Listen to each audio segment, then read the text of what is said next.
दर्शकों, जगत गुरु संत रामपाल जी महाराज के अद्भुत अलौकिक सत्संग प्रवचनों ने हिंदुस्तान में ही नहीं बल्कि विश्व में एक आध्यात्मिक ज्ञान की क्रांति ला दी है।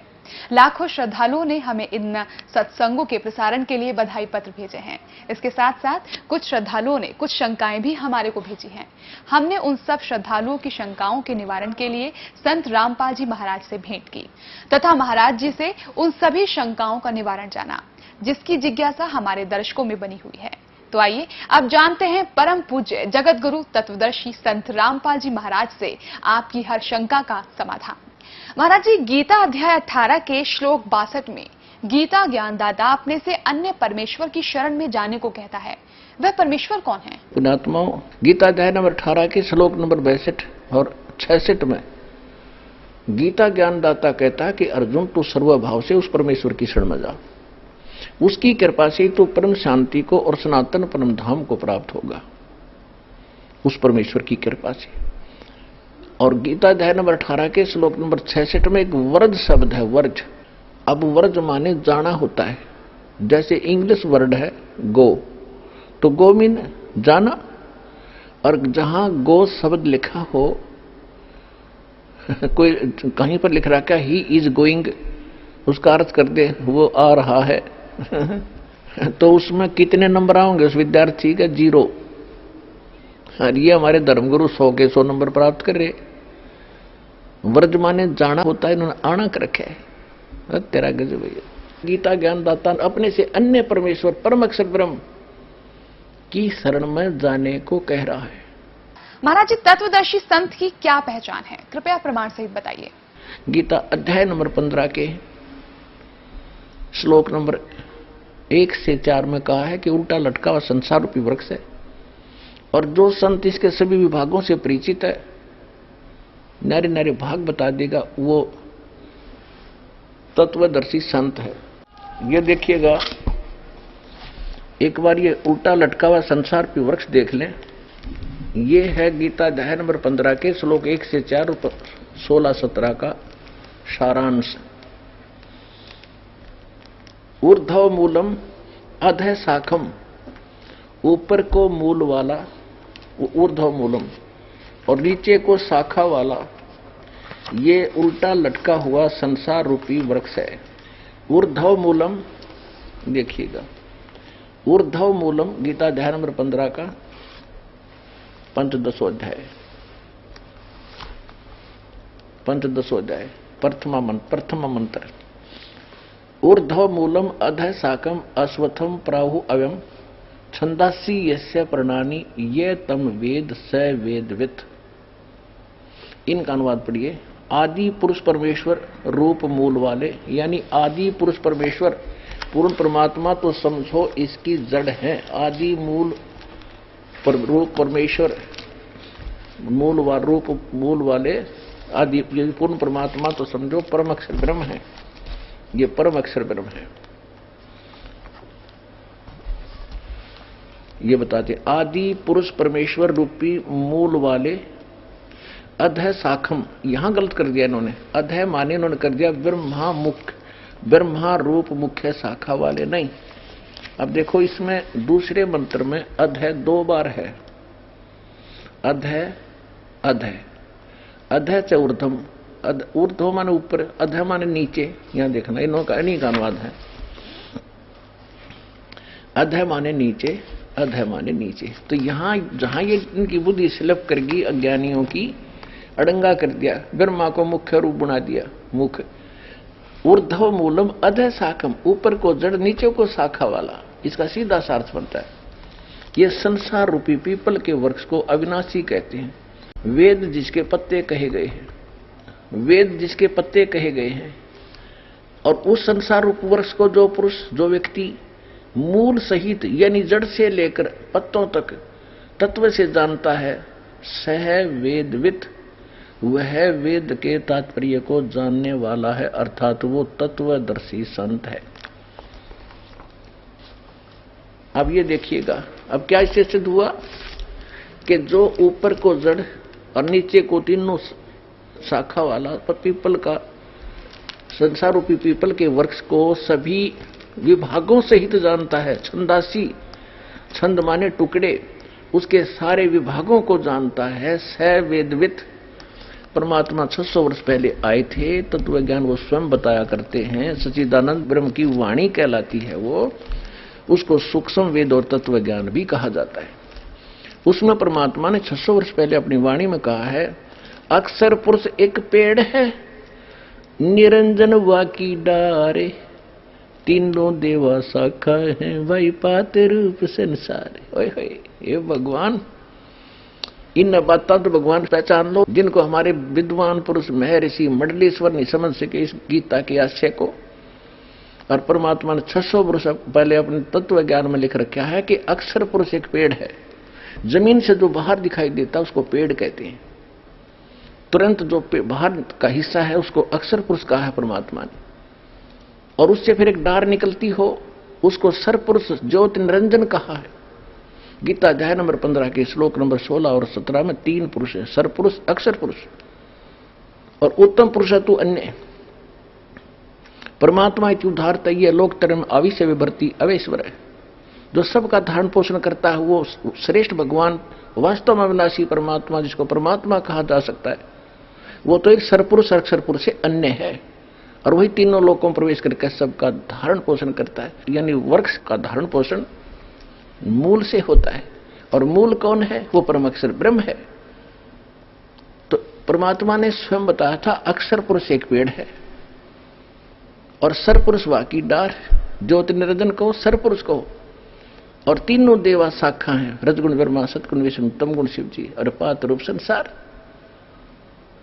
अब मूल रह गया। उन्होंने मूल का जिक्र नहीं किया इसमें। मूल को बताने के लिए दास भेजा। यदि कोई यहां आकर अननोन स्थान पर कोई जाकर खड़ा हो जा और कहे कौन है तू, वो कह मैं डीसी हूं, चल अपना काम करे, होगा डीसी। और उसके साथ कोई उसका गनमैन हो या कोई और अधिकारी हो, वो जाके कभी हटियो डीसी साहब आ गए। अच्छा डीसी साहब आ गए, तो सारे एक तरफ हो जा। तो ऐसे स्वयं परमात्मा ये कस थोड़ी सी छोड़ गए, सारे नौकर हो तो ये दास भेज दिया उनका नौकर, हट जाओ भाई, ये परमात्मा है और ये है वो परमात्मा। अरे सब न मानने पड़ेंगे क्योंकि परमात्मा ही है। अब देखिएगा ये उल्टा लटका हुआ संसार रूपी वृक्ष, इसका पूरा चित्र देखो, ठीक है। अब यहां बताया परमात्मा ने, ये देखिएगा ये जमीन से बाहर जो दिखाई देता है ये हिस्सा, इसको कहा कि अक्षर पुरुष एक पेड़ है। ये तना तो अक्षर पुरुष है और सरपुरुष वाकी डार, ये ज्योति निरंजन काल और तीनों देवा शाखा है, भाई पाते रूप संसार। हम तो यहां पर हैं। महाराज जी, हमने सुना है कि आप जी श्री ब्रह्मा जी, श्री विष्णु जी, श्री शिव जी आदि देवताओं की पूजा छुड़वाते हैं, क्या ये उचित है? पुणात्माओं, ये नहीं कहा कि ब्रह्मा विष्णु महेश रिजेक्टेड हैं। ब्रह्मा विष्णु महेश को हम छुड़वा सकते हैं? हम कोई बालक हैं? अब कोई ये कहे कि ब्रह्मा विष्णु महेश का हमारी भक्ति से कोई लिंक नहीं है, ये महामूर्ख की बात होगी। अब जैसे हम कोई पौधा लाकर बीजते हैं आम का, तो परमात्मा ने ये नहीं कहा कि ब्रह्मा विष्णु महेश रिजेक्टेड हैं या इनका कोई अस्तित्व नहीं है। ये तो एक पौध इस संसार रूपी पेड़ की शाखा है। अब जैसे परमात्मा ने ये बताया तुम साधना गलत कर रहे हो, तुम मूल को छोड़ के और टहनियों की तरफ से पौधा बो दिया तुमने, तुम साधना शास्त्र विरुद्ध कर रहे हैं, तुम पूजा तीनों देवताओं की कर रहे हो, ये गलत है। तुमने पूजा करनी चाहिए मूल भगवान की, मुख्य परमात्मा की, और वो शास्त्र अनुकूल आपके कर्म होंगे, फिर उनसे संस्कार बनेंगे। ब्रह्मा विष्णु महेश रूपी इस संसार रूपी वृक्ष की शाखा के पास जाएंगे, फिर उनसे आपको फल मिलेंगे। आप कैसे कर रहे थे, आपने करना कैसे चाहिए था। देखिए आप ऐसे कर रहे हैं। अब आप कोई पौधा लाए हो उस नर्सरी से, तो उसको ऐसे बीजना चाहिए। ये प्रॉपर वे ऑफ प्लांटिंग है, ये देखिएगा,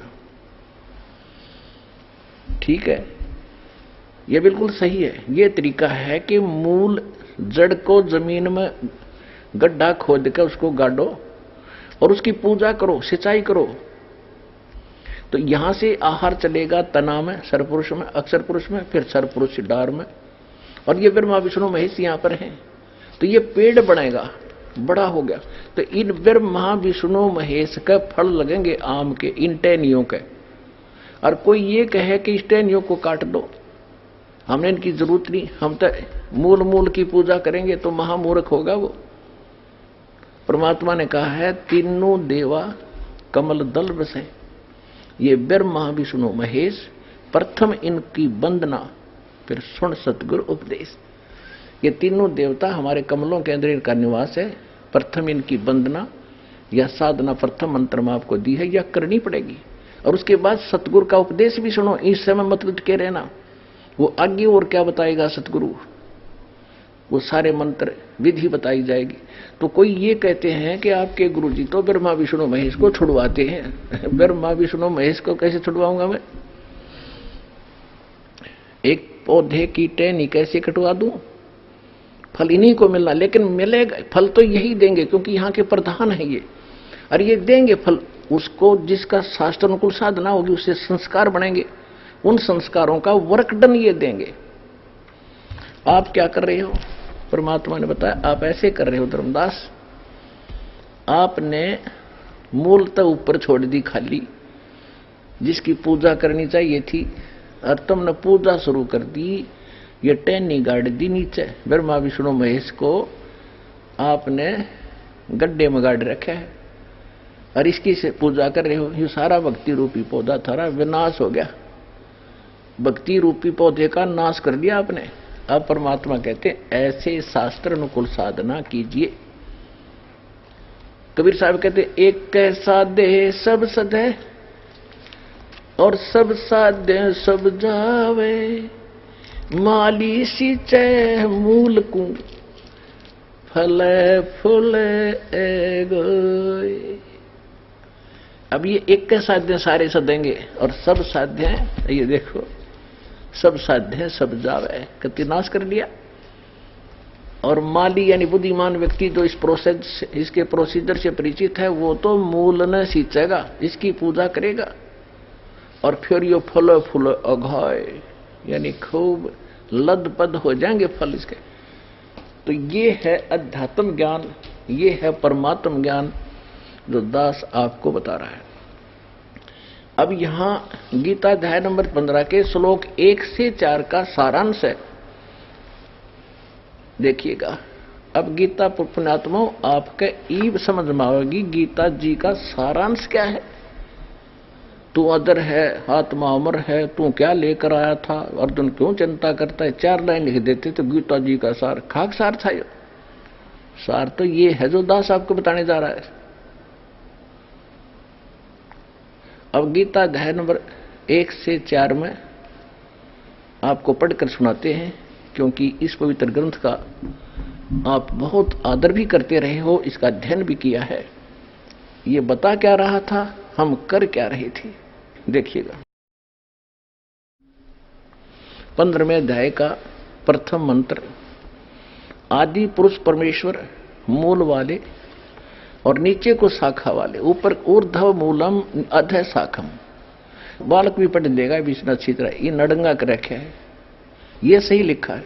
ऊपर तो आदि पुरुष परमेश्वर पूर्ण परमात्मा रूपी तो जड़ है, नीचे को शाखा है, तीनों गुण रूपी शाखा। यहां स्पष्ट होगा तीनों गुण, ये तीनों गुण रूपी शाखा है ये। और संसार रूपी वृक्ष अविनाशी कहते हैं। छंदासी जैसे प्रणानी, जो इसके पत्ते आदि छंद हैं, विभाग हैं, ये तम वेद जो उसको जानता है, अज्ञान रूप अंधकार में छुपे हुए को है वेदविद, वो तत्वदर्शी संत, इसका ये अर्थ है।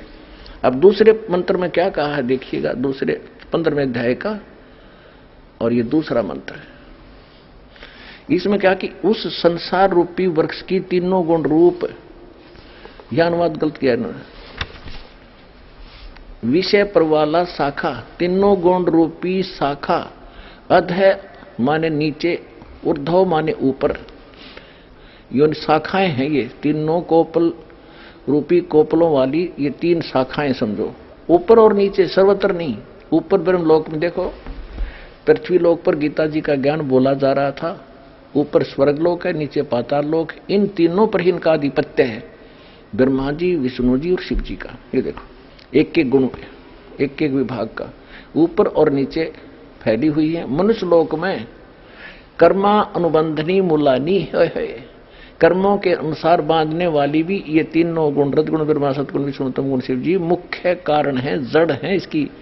यानी ये संसार रूपी वृक्ष की जड़ नहीं, आपको कर्मानुसार यहां बांधने वाली ये मुख्य कारण है।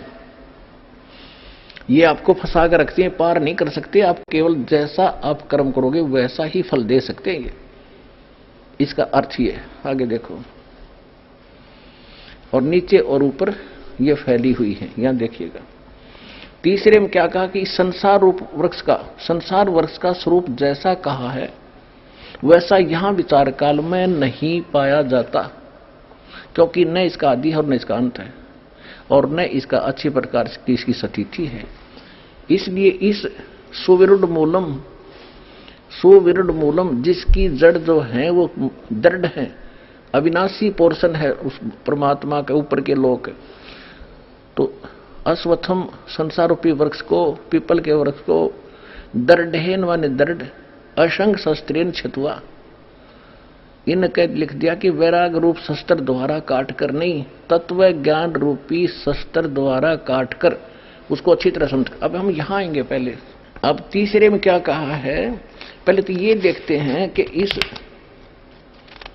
संसार रूपी वृक्ष के ये तीनों गुण रूपी, इस संसार रूपी वृक्ष की तीनों गुण रूपी शाखा, विषय पर वाला शाखा, कोपल मनुष्य, ये बकवास इनकी कोपल रूपी शाखाएं, विषय पर वाला विषय विकारों की शाखा नीचे और ऊपर फैली। महाराज जी, क्या श्री ब्रह्मा जी रजगुण, विष्णु जी सदगुण, शिव जी तमोगुण है? इसका प्रमाण कहाँ है? अब यहाँ ये सिद्ध करते हैं कि रजगुण क्या है, सदगुण क्या है, तमगुण क्या है। समझदार को, बुद्धिमान को थोड़ा संकेत ही पर्याप्त होता है। देखिएगा, ये मार्कंडेय पुराण है, अपने सदग्रंथों से हम सिद्ध करेंगे, और ये गीता प्रेस गोरखपुर से प्रकाशित है, सचित्र मोटा टाइप, केवल हिंदी वही की वही उसी तरह। और इसके 123 पृष्ठ पर आपको ले चलते हैं। ये है 122 से शुरू करेंगे हम संक्षिप्त मार्कंडेय पुराण। यहां मार्कंडेय जी अपना ज्ञान बताते जा रहे। मार्कंडेय जी बोले, मुने, अब हम 123 पे पढ़ रहे हैं, 123 पे। अब यहां मार्कंडेय जी बोले, मुने, रजगुण प्रधान ब्रह्मा, तमोगुण प्रधान रुद्र और सत्व प्रधान विश्वपालक विष्णु, यही तीन देवता हैं और यही तीन गुण हैं। परमेश्वर ने 600 वर्ष पहले कहा था, गुण तीनों की भक्ति में ये भूल पड़ो संसारे, कह कबीर निज नाम बिना कैसे उतरो पार, तीन देव की जो करते भक्ति उनकी को देना हो वह मुक्ति। सिद्ध हो गया, रजगुण ब्रह्मा, सतगुण विष्णु और तमगुण शिव जी, यही तीन देवता और यही तीन गुण भी कहे जाते हैं। और कंसेप्ट क्लियर करते हैं, देखिएगा। यह है श्रीमद् देवी भागवत, इसमें संस्कृत भी साथ है, और ये कहां से छपी है देखिएगा। ये है अथ देवी भागवतम सभाष्टीकम समाट्यम खेमरा श्री कृष्ण दास प्रकाशन मुंबई 4। इसके हम आपको तीसरे स्कंद में ले चलते हैं। ये देखिएगा, श्रीमद् देवी भागवते भाषा टीका युक्ते तृतीय स्कंद है प्रारंभते। यहां देखना, इसके ये प्रश्न नंबर 11 पे तीसरे स्कंद में, और अध्याय नंबर 5 का हम श्लोक नंबर 8वां पढ़ेंगे, 7वां समाप्त होता है। हे माता, शंकर भगवान कह रहे हैं, हे माता, यदि हमारे ऊपर सदा आप दयायुक्त हो तो हमको तमोगुण में किस प्रकार प्रदान किया, ब्रह्मा रजोगुण और हरि सतगुण युक्त किए, क्यों किए। अब संस्कृत भी देखेंगे, ये संस्कृत है। ये 7वां श्लोक समाप्त हुआ, 8वां प्रारंभ हुआ। यदि दया धर्मना नसदाम्बिके कथम अहम विहित, मैं क्यों बना दिया, क्यों उत्पन्न कर दिया तमोगुण, और कमल से उत्पन्न होने वाले ब्रह्मा जी को रजोगुण संभव, रजोगुण क्यों उत्पन्न कर दिया, और सो विहिता किमो सतो गुणो हरि, विष्णु को आपने सतो गुण क्यों बना दिया। इति सिद्धम रजगुण ब्रह्मा सतगुण विष्णु तम गुण शिव जी। महाराज जी, क्या श्री ब्रह्मा जी, श्री विष्णु जी तथा श्री शिव जी की जन्म मृत्यु होती है? पुण्यात्माओं, ब्रह्मा विष्णु महेश नासवान है। गीता प्रेस गोरखपुर से प्रकाशित श्री देवी भागवत के 3रे स्कंद से क्लियर कर देते हैं। सचित्र मोटा टाइप, केवल हिंदी, और गीता इसके संपादक हनुमान प्रसाद पोदार, चिमनलाल गोस्वामी, और ये यहां से प्रकाशित है। इसके 3रे स्कंद पर आपको थोड़ा सा पढ़ाते हैं। 123 पृष्ठ पे 3रा स्कंद। विष्णु जी कह रहे हैं तुम शुद्ध स्वरूपा हो, ये सारा संसार तुम से उद्भासित हो रहा है अपनी माता दुर्गा के बारे में। मैं ब्रह्मा और शंकर हम सभी तुम्हारी कृपा से विद्यमान हैं। विष्णु जी कह रहे हमारा आविर्भाव माने जन्म, तिरोभाव माने मृत्यु हुआ करता है। केवल तुम ही नित्य हो, जगत जननी हो, प्रकृति और सनातनी देवी हो। शंकर भगवान बोले देवी ये थी महाभाग विष्णु तुमसे उत्पन्न हुए हैं, प्रकट हुए हैं, तो उनके बाद उत्पन्न होने वाले ब्रह्मा भी तुम्हारे पालक हुए। फिर मैं तमोगुण लीला करने वाला तमोगुणी लीला करने वाला शंकर क्या तुम्हारी संतान नहीं हुआ? अर्थात मुझे भी उत्पन्न करने वाली तुम ही हो शिवे। संपूर्ण संसार की सृष्टि करने में तुम बड़ी चतुर हो। इस संसार की सृष्टि, स्थिति और संहार में तुम्हारे गुण सदा समर्थ हैं। उन्हीं तीनों गुणों से उत्पन्न हम ब्रह्मा विष्णु एवं शंकर, रजगुण ब्रह्मा सदगुण विष्णु तमगुण शिव जी नियमानुसार कार्य में तत्पर रहते हैं। देवी भागवत के इस चंद पंक्तियों ने 4 कंसेप्ट क्लियर कर दिए। ब्रह्मा विष्णु महेश नासवान है, प्रकृति दुर्गा को कहते हैं, और ये तीनों इसके पुत्र हैं। रजगुण ब्रह्मा सतगुण विष्णु तमगुण शिव जी हैं। और ये भी स्पष्ट कर दिया कि हम केवल जो हमें आदेश होता है नियमित ही काम कर सकते हैं, हम किसी का संस्कार घटा बढ़ा नहीं सकते। और ये सिद्ध हो गया रजगुण ब्रह्मा है, सतगुण विष्णु तमगुण शिव जी। अब हम आते हैं कहां? इसी श्रीमद् भगवत गीता के अध्याय नंबर 15 के श्लोक नंबर 2 पर। इसमें लिखा है कि ये तीनों गुण रूपी संसार रूपी वृक्ष की शाखा, तीनों गुण है यानी रजगुण ब्रह्मा सतगुण विष्णु तमगुण शिव जी। और परमात्मा ने 600 वर्ष बता रखा पहले। अक्षर पुरुष एक पेड़ है, सरपुरुष बाकी डार, और ये तीनों देवा शाखा है पात्र संसार। और ये गीता समर्थन कर रही है कोड वर्ड में। कोड वर्ड सतगुरु ही बता सकते हैं, किसी जीव के सत्र का काम नहीं। तो ये दास परमात्मा ने सतगुरु बनाकर भेज रखे हैं, या परमात्मा ने बनाया था, बताया था।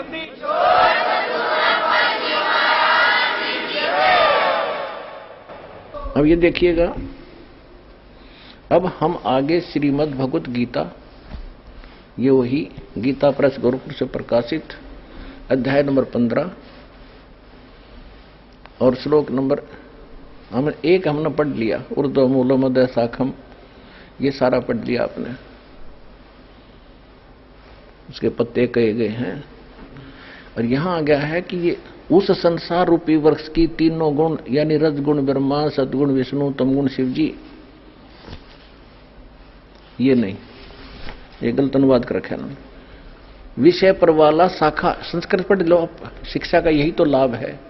विषय पर वाला शाखा, विषय विकारों वाली शाखा है। रजगुण तमगुण समगुण ये विकार ही है, और नीचे और ऊपर फैली हुई, सर्वत्र नहीं है। मनुष्य लोक में कर्मानुबंधनी मूलानी, कर्मा के अनुसार बांधन की भी ये मुख्य कारण है। ये ब्रह्मा विष्णु महेशी, ये नीचे और ऊपर यानी स्वर्गलोक और पाताल लोक में फैली हुई है। पृथ्वी लोक पर ज्ञान युग बोला जा रहा। अब तीसरे में क्या कहा है कि इस वृक्ष संसार रूप वृक्ष का स्वरूप जैसा कहा है यहां विचार काल में नहीं पाया जाता है कि इसका आदि अंत नहीं। अब गीता ज्ञानदाता स्पष्ट कर रहा है कि जो गीता का ज्ञान मैं तुझे दे रहा हूं, यहां तेरे मेरे विचार विमर्श में, तेरे मेरे डिस्कशन में मैं क्लियर नहीं बता पाऊंगा इस सृष्टि रचना के बारे में, यानी संसार रूपी वृक्ष के बारे में मैं नहीं जानता। वो तो चौथे अध्याय के 34वें श्लोक में स्पष्ट कर दिया इसलिए कि वो कंप्लीट ज्ञान जो तत्व ज्ञान है वो भगवान बोलता है। चौथे अध्याय के 32वें श्लोक में स्वयं बताता है, और चौथे अध्याय के 34वें श्लोक में बताया कि वो तत्व ज्ञान जो भगवान खुद आकर बोलता है उसको तत्वदर्शी संत ही बताते हैं, उनसे पूछ। तो यहां भी स्पष्ट हो गया इससे कि मैं जो तुम्हें बताने जा रहा हूं गीता का ज्ञान, मैं कंप्लीटली नहीं बता सकता, मैं नहीं बता पाऊंगा तुझे यहां गीता के डिस्कशन में, विचार विमर्श में। ये देखिएगा, इस संसार का जो स्वरूप कहा है यहां वैसा यहां विचार काल में, यानी तेरे मेरे गीता जी वाले इस विचार विमर्श में मैं नहीं बता पाऊंगा, मैं नहीं पाया जाता, क्योंकि न तो इसका आदि है न इसका अंत है, और न इसकी अच्छी प्रकार स्थिति है।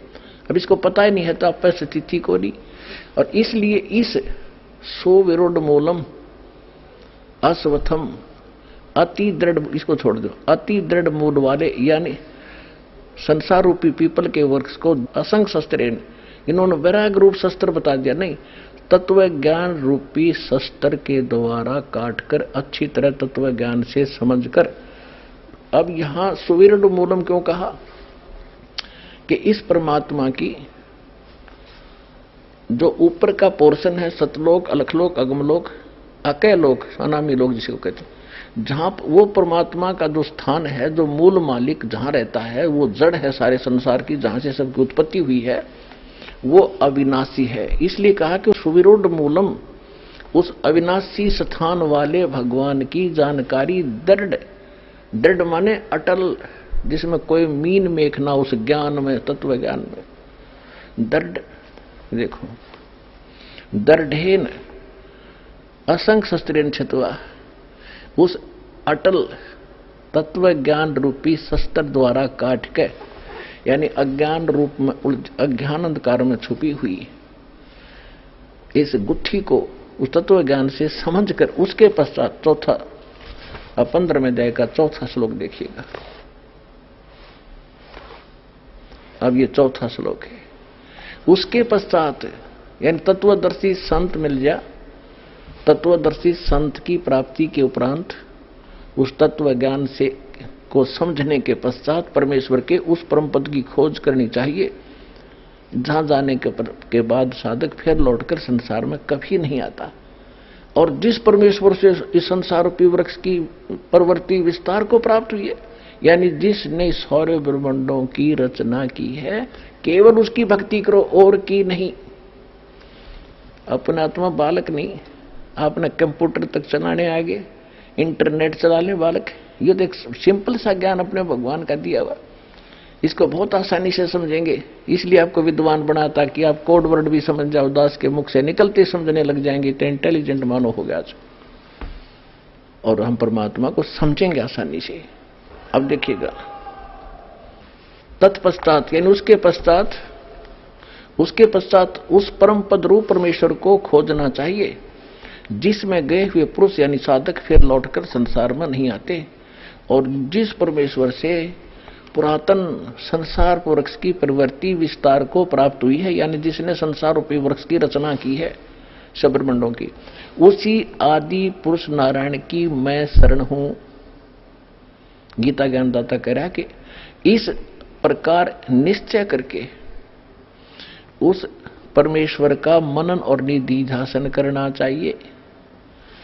इससे क्या सिद्ध हो गया कि गीता ज्ञानदाता कहता है कि मेरी भक्ति भी छोड़ दे, केवल एक उसकी भक्ति उसकी पूजा कर, परपते माने पूजा करना। इससे सब निर्णय होता जा रहा है कि जिनको हम भगवान मानते थे वो भगवान कौन से थे, किस सत्र के थे। आइए अब हम उन श्रद्धालुओं के अनुभव जानते हैं जो जगत गुरु तत्वदर्शी संत रामपाल जी महाराज जी से दीक्षा प्राप्त कर चुके हैं तथा उनके द्वारा बताए गए भक्ति मार्ग पर चल रहे हैं। नमस्कार सर। सत साहिब। क्या शुभ नाम है जी आप जी? मेरा नाम किशन लाल चौधरी। सर कहाँ से आए सर? मैं गांव फतेहगंज परासिया, तहसील उनेरा, जिला टोंक, राजस्थान से हूँ सर। सर क्या काम करते हैं आप? जी मैं गवर्नमेंट विद्यालय में साइंस टीचर हूँ। सर परमहंस सतगुरु रामपाल जी महाराज की शरण में आने से पहले आप कौन सी भक्ति करते थे? सदगुरु रामपाल जी महाराज की शरण में आने से पहले भगत जी हम वही भक्ति और उपासना किया करते थे, जो एक साधारण ग्रामीण हिंदू परिवार में किया करते थे। देवी देवताओं की पूजा, ऊत बूत और पितरों की पूजा। और इनके अलावा 1990 से गीता प्रेस गोरखपुर से जो कल्याण पत्रिका प्रकाशित होती है, वो कल्याण पत्रिका का मैं नियमित पाठक रहा हूँ 1990 से 97 तक। तो उसमें विभिन्न प्रकार की सनातन साहित्य में अपने हिंदू धर्म के आधार पर विभिन्न देवी देवताएं थे, उनमें हमारी श्रद्धा बढ़ी, लेकिन हम इस निष्कर्ष पर नहीं पहुंच पा रहे थे कि वास्तव में परमात्मा है कौन। 1997 में फिर गायत्री परिवार शांति कुंज हरिद्वार में 1997 में मैंने गायत्री परिवार में दीक्षा ली, और गायत्री परिवार में गायत्री मंत्र की दीक्षा के बाद शांति कुंज हरिद्वार के दिशा निर्देशों में जैसा उन्होंने विधि विधान और साधना की विधि बताई, उनके आधार पर नवंबर 2011 तक वो उपासना ही की। और उस उपासना में रोजाना कम से कम 3 मालाएं गायत्री मंत्र की जाप करना, इनके अलावा दोनों नवरात्रि के अंदर 24-24 हजार के गायत्री मंत्र के लघु अनुष्ठान का पुरुषन करना, इनके अलावा गायत्री मंत्र का हवन, और हम विभिन्न प्रकार की गोष्ठियों आदि का आयोजन करते थे। और तहसील स्तर में गायत्री परिजन प्रमुख एक कार्यकर्ता भी था उनेरा तहसील का, जिसमें भारतीय संस्कृति ज्ञान परीक्षा का आयोजन करवाते थे और विभिन्न प्रकार से हम इसमें सहयोग करते थे। सर जैसे अभी आप बता रहे थे कि पहले आप वो भी भक्तियाँ करते थे जो एक आम हिंदू समाज में प्रचलित हैं, उस भक्ति का आपको कोई लाभ नहीं मिला, और आपको इवन दो तो ये भी पता नहीं चला कि एक परमात्मा कौन है, किसकी भक्ति करनी चाहिए, कैसे करनी चाहिए।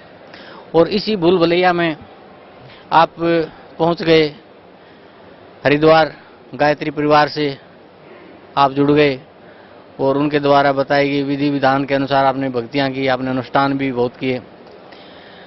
तो सर ये सब जो भक्ति आपने की, उस भक्ति का आपको क्या लाभ मिला?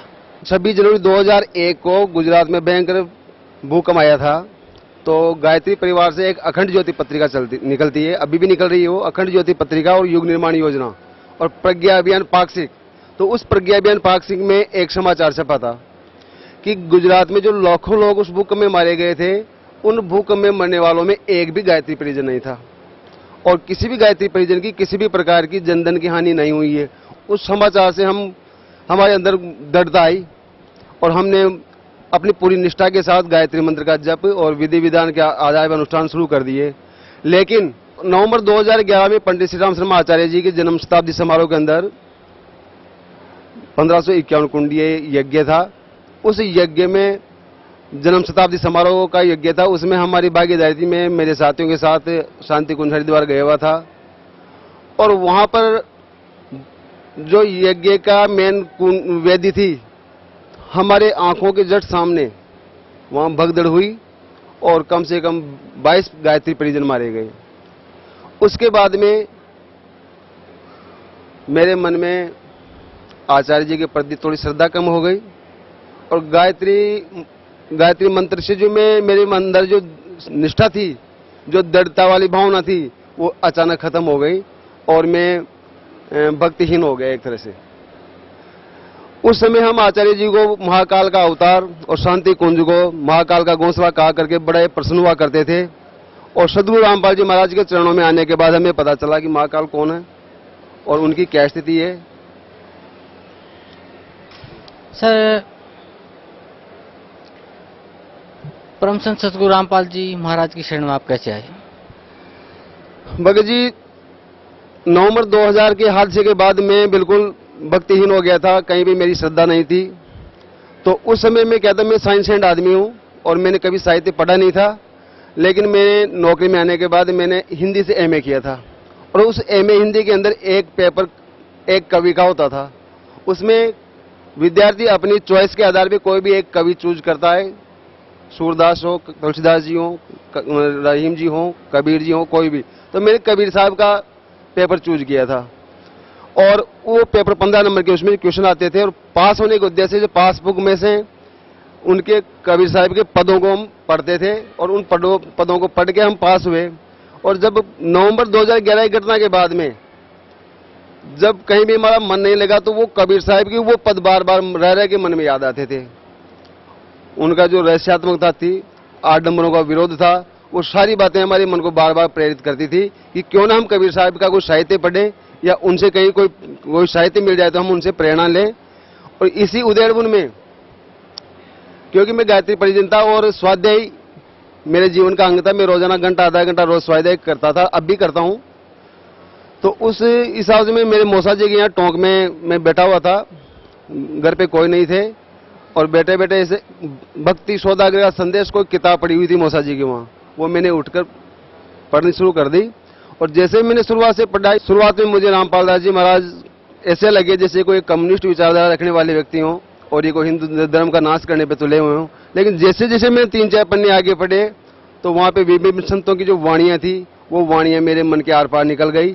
और मैंने मौसा जी से कहा कि मौसा जी मैं ये किताब ले जाना चाहता हूँ और इसको मैं पढ़ना चाहूँगा। दूसरे दिन तक मैंने वो किताब कंप्लीट कर ली और उसमें आश्रम के फ़ोन नंबर लिखे हुए थे। आश्रम के फ़ोन नंबर पे मैंने बात की और यहाँ से मुझे एक किताब निःशुल्क और प्राप्त हुई, ज्ञान गंगा नाम से। उस ज्ञान गंगा किताब को पढ़ने के बाद मेरे मन में और लगभग दोनों किताबों का मैटर एक जैसा ही था, मेरी जिज्ञासा और तीव्र हो गई। संयोग से क्या हुआ कि हमारे गांव से 25 किलोमीटर के लगभग एक हमारे जान पहचान वाले थे, वो यहाँ आए हुए थे और यहाँ आकर यहाँ से 2 साहित्य लेके गए थे, गहरी नजर गीता में और आध्यात्मिक ज्ञान गंगा। तो मैंने जैसे फोन पे उनसे बात की, मैंने कहा भगत जी ऐसे ऐसे करना, भगत जी शब्द हम उस समय यूज नहीं करते थे। तो कहना हाँ वहाँ की 2 साहित्य मेरे पास है। तो मैं उसी समय मोटरसाइकिल लेके उनसे दोनों ग्रंथ लेके, और जब तक वो ग्रंथ पूरे नहीं हो गए मैं उनको पढ़ता रहा। और पढ़ने के बाद ऐसा आनंद आया और ऐसे विचार बने कि जरूर कहीं न कहीं कुछ है तो यही है। और मैंने परमात्मा से प्रार्थना की कि अगर आप में कुछ शक्ति है तो मुझे जरूर इसका कुछ वो दें।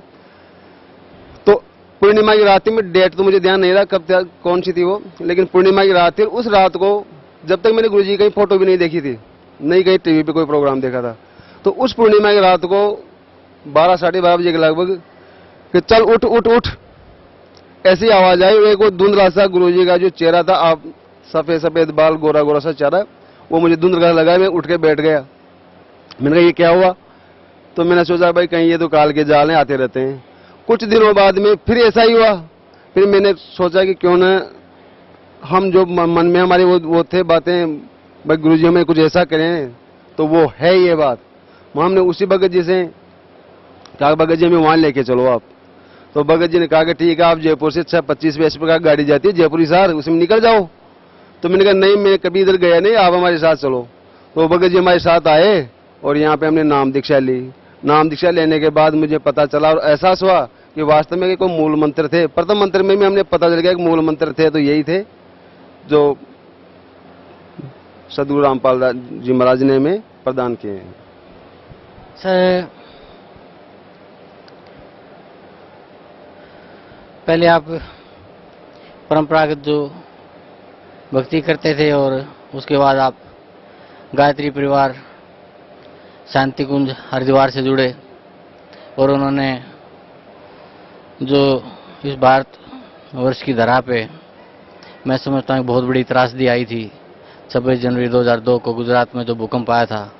अपने भक्तों को मिसगाइड करने के लिए उन्होंने एक मिथ्या प्रचार किया कि उस भूकंप में जहाँ लाखों लोग मारे गए थे तो गायत्री परिवार से जुड़ा किसी साधक को कोई क्षति नहीं हुई।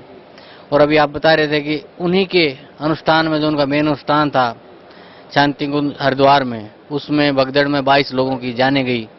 तो उससे सबको देख के आपकी आंखों के आगे जो सब घटनाक्रम हुआ उससे देख के आप काफ़ी विचलित हुए और आप एक नास्तिकता के कगार पे चले गए। क्योंकि वो सबसे बड़ी मैं समझता हूँ कि मन को ठेस लगी कि एक झूठ का सहारा लिया गया गायत्री परिवार से सब समाज को जोड़ने के लिए कि हमारे भक्तों को वहाँ कुछ नहीं हुआ और आपकी आंखों के सामने 22 लोग मृत्यु को प्राप्त हो गए। उसके बाद आप नास्तिक हो गए और फिर आप परम संत सतगुरु रामपाल जी महाराज की आपके ऊपर दया हुई कि उन्होंने आपको सोते से जगाया और सतलोक आश्रम बरवाला में ला के आपको वो सतभक्ति और शास्त्रानुकूल साधना दी जिसे पाने के लिए बड़े बड़े साधक, बड़े बड़े ऋषि मुनि प्रयासरत रहते हैं, उन्होंने तपस्या भी करते हैं उसके लिए, लेकिन उस ज्ञान को वो छू भी नहीं पाते, प्राप्त करने की तो बात दूर है। और सतगुरु रामपाल जी महाराज कहते हैं, जा दिन सतगुरु बेटिया ता दिन लेखे लाख, बाकी समय बर्बाद गया बिना गुरु के ज्ञान। जा दिन सतगुरु बेटिया ता दिन लेखा जान, बाकी समय बर्बाद गया बिना गुरु के ज्ञान। तो सर मुझे बड़ी दुख है इस बात का कि आप जैसे समझदार व्यक्ति और इन आडंबर ढोंगियों के जाल में फंसे रहते हैं। खैर, परम संत सतगुरु रामपाल जी महाराज ने आपके ऊपर दया की, उन्होंने आपको यथार्थ भक्ति दी। उस भक्ति को करते हुए आपको क्या लाभ मिला? सतगुरु रामपाल जी महाराज शरण में मैं 4 जून 2012 को आया और उसके बाद मेरी दूसरी हाजिरी यहाँ लग गई थी और मैं मेरे निजी काम से यहाँ पे हनुमानगढ़ आया हुआ था। तो शाम को मैं घर से मोटरसाइकिल चलाता टोंक के लिए, टोंक से बस जयपुर के लिए आती है। तो जब मैं घर से चला तो मेरे दाएं पैर में यहाँ पे खुजली चल रही थी, थोड़ी सी सूजन थी, तो मैंने उस पर कोई विशेष ध्यान नहीं दिया और मैं रात भर सफर कर रहा हूँ, बस में करके हनुमानगढ़ पहुँच गया। हनुमानगढ़ जब पहुँचा सुबह 5:30 बजे, तो वहाँ देखता हूँ मेरे पैर में ज़्यादा सूजन आ गई और मुझसे चलने में भी मतलब अब सामर्थ्य नहीं रही थी। वहाँ हम बैठ के कैंटीन में चाय पी रहे थे, तो चाय वाले ने कहा कि भाई साहब ये क्या हुआ, और उसमें 2 फलक भी हो गए थे।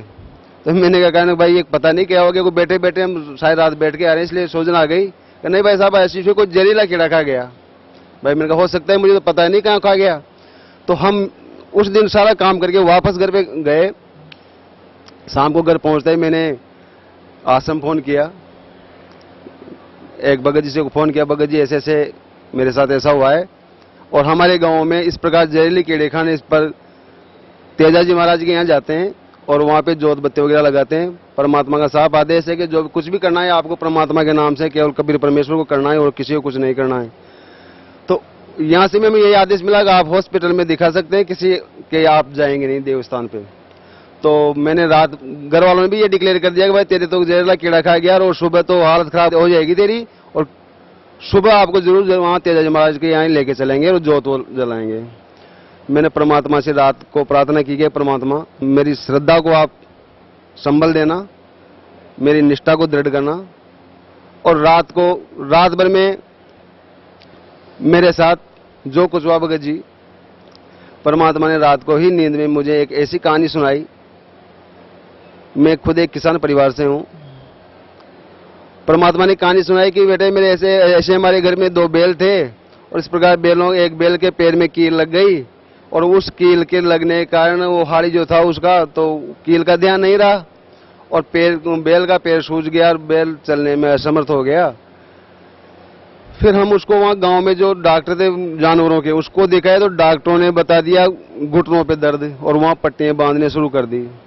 तो सदगुरुदेव जी कह रहे थे कि दर्द तो उसका पैरों के अंदर कील के कारण और हम इलाज करवाए थे घुटनों पर। इस प्रकार जो कहानी उन्होंने सुनाई तो मुझे जोरदार हंसी आई और जोरदार हंसी आई तो मेरे परिवार वाले सारे उठ के आ गए। कहा क्यों हंस रहा है भाई, क्या बात हो गई? मैंने कहा कि गुरुजी ने ऐसी कहानी सुनाई और जैसे ही मेरा ध्यान पैर पे गया, सच मानिए एक मामूली मात्र भी वहां पे सूजन नहीं थी, बिल्कुल साफ। जबकि कम से कम हम मेडिकल के हिसाब से भी अगर उसको आराम मानते तो कम से कम 1 सप्ताह लगना चाहिए था। हाथों हाथ रात में ही उसको बिल्कुल साफ, जैसे कुछ हुआ ही नहीं। इससे मेरी निष्ठा और दृढ़ हो गई। इसके अलावा ज्ञान गंगा पढ़ने के बाद भी हम यहाँ से 4G का एक कार्ड ले गए थे, तो हम परिवार वाले सारे सुनते थे बैठ के, और उस कार्ड से हमें जो अलौकिक ज्ञान प्राप्त हुआ तो हमारे घर वालों की निष्ठा भी बढ़ गई। घर वाले भी कहा हमें भी लेके चलो, ये ज्ञान तो बड़ा तगड़ा है। घर वालों को मैं जी में बिठा के यहाँ सबको नाम दान दिला ले गया। भगत जी क्या हुआ कि जैसे ही हम गांव गए वापस, घर वाले आए थे, मेरे दोनों भाई छोटे बच्चे भी आए थे, दोनों माँ भी आई थी। हम वापस गए थे लेकिन हम एक भी ज्ञान गंगा की पुस्तक लेके नहीं जा पाए। और दूसरे तीसरे दिन हमारे घर पे 2-3 मेहमान आ जाते हैं और वो हमने पोस्टर लगा रखा था वहाँ मकान में, पूछते हैं ये कौन है क्या है, तो हमने उनसे सारी बात बताई। लेकिन हमारे मन में एक बात है कि काश अगर हमारे पास ज्ञान गंगा होती तो हम इनको एक एक ज्ञान गंगा देते और इस भक्ति मार्ग को हम और आगे बढ़वा देते, इनका भी कल्याण करवाते। तो मैं इस बात की गहरी निराशा हुई सारे परिवार वालों। उनको जानने के बाद हमने घर पे बात की तो सारे परिवार वालों में ऐसी बहुत निराशा हुई कि हमसे बहुत बड़ी गलती हो गई, हम वहां से एक भी ज्ञान गंगा नहीं ला पाए। भगत जी दूसरे दिन हमारे जिले के जो कोऑर्डिनेटर हैं सीताराम दास जी बागड़ी, उनका फोन आया। न तो मैं उनको जानता था, न मैं उनको जानते, न हमारे एक दूसरे के पास फोन नंबर थे। उन्होंने फोन किया कि भगत जी हम ऐसे ऐसे आश्रम से बोल रहे हैं, आपके यहाँ गाँव आना चाह रहे हैं। मैंने कहा साहब आइए। ऐसे मैंने उनको पूरा रूट बता दिया, मैं आपकी सेवा में तैयार मिलूंगा। मेरे को क्यों आ रहे साहब? अगर जी आप कहने साहब हम पुस्तक सेवा में आ रहे हैं, पुस्तकें लेके आ रहे हैं और आपके यहाँ होते हैं, वो वापस हम मालपुरा जाएंगे, 1 घंटा देंगे आपको केवल। मैंने कहा साहब आइए। सतलोक आश्रम के 7-8 सेवादार और गुरुजी की गाड़ी भी आगे पोस्टर लगा हुआ, माइक चलता हुआ जिसमें प्रवचन चल रहे थे। और वो हमारे गांव में जब मैंने देखा तो आप कल्पना नहीं कर सकते मेरे मन में कितनी श्रद्धा और निष्ठा उमड़ी। और कोई भी सतलोक का जो साधक है, जो भगत है, अगर उसने कभी कल्पना नहीं की, अचानक गुरुजी की गाड़ी, सतलोक की गाड़ी, सतलोक के सेवादार अगर अचानक आप एक घर पे पहुंच जाएं, रात तो आपने बात ही की थी, सुबह पहुंच जाए तो आपको कैसा अनुभव होगा आप सोच सकते हैं कि हमारे साथ कितना सुखद अनुभव रहा होगा। इसके अलावा रोजाना साधना टीवी के ऊपर गुरुजी के प्रवचन आते हैं, उसमें नीचे एक पट्टी लगी होती है जिसमें ज्ञान गंगा फ्री मंगाने के लिए सुविधा दे रखी है परमात्मा ने सबको। तो एक भगत ने वहां से फोन किया टोंक से, तो हमारे कोऑर्डिनेटर साहब ने, भगत जी ने मैं फोन किया कि आप ये पता और फोन नंबर नोट करो और आप इनको ज्ञान गंगा पहुंचाओ। हमने उन फोन नंबरों पे उनको ज्ञान गंगा पहुंचा दी। और ज्ञान गंगा पहुंचाने के बाद उस ज्ञान गंगा के पीछे मैंने लिख दिया था, खाली पेज आता है उसमें, मेरा फोन अधिक जानकारी तो संपर्क करें, मेरे फोन नंबर लिख दिए थे। महीने 1.5 महीने बाद उन भगत जी का फोन आया कि कुमार साहब आप आइए एक बार हमसे बैठ के बात करिए। मैंने कहा साहब मैं कल परसों आ जाऊंगा। कहा नहीं आप तो आज ही क्यों नहीं आ जाते? कहने मैं कल संडे आपको बैठ के बात करूंगा। ठीक है।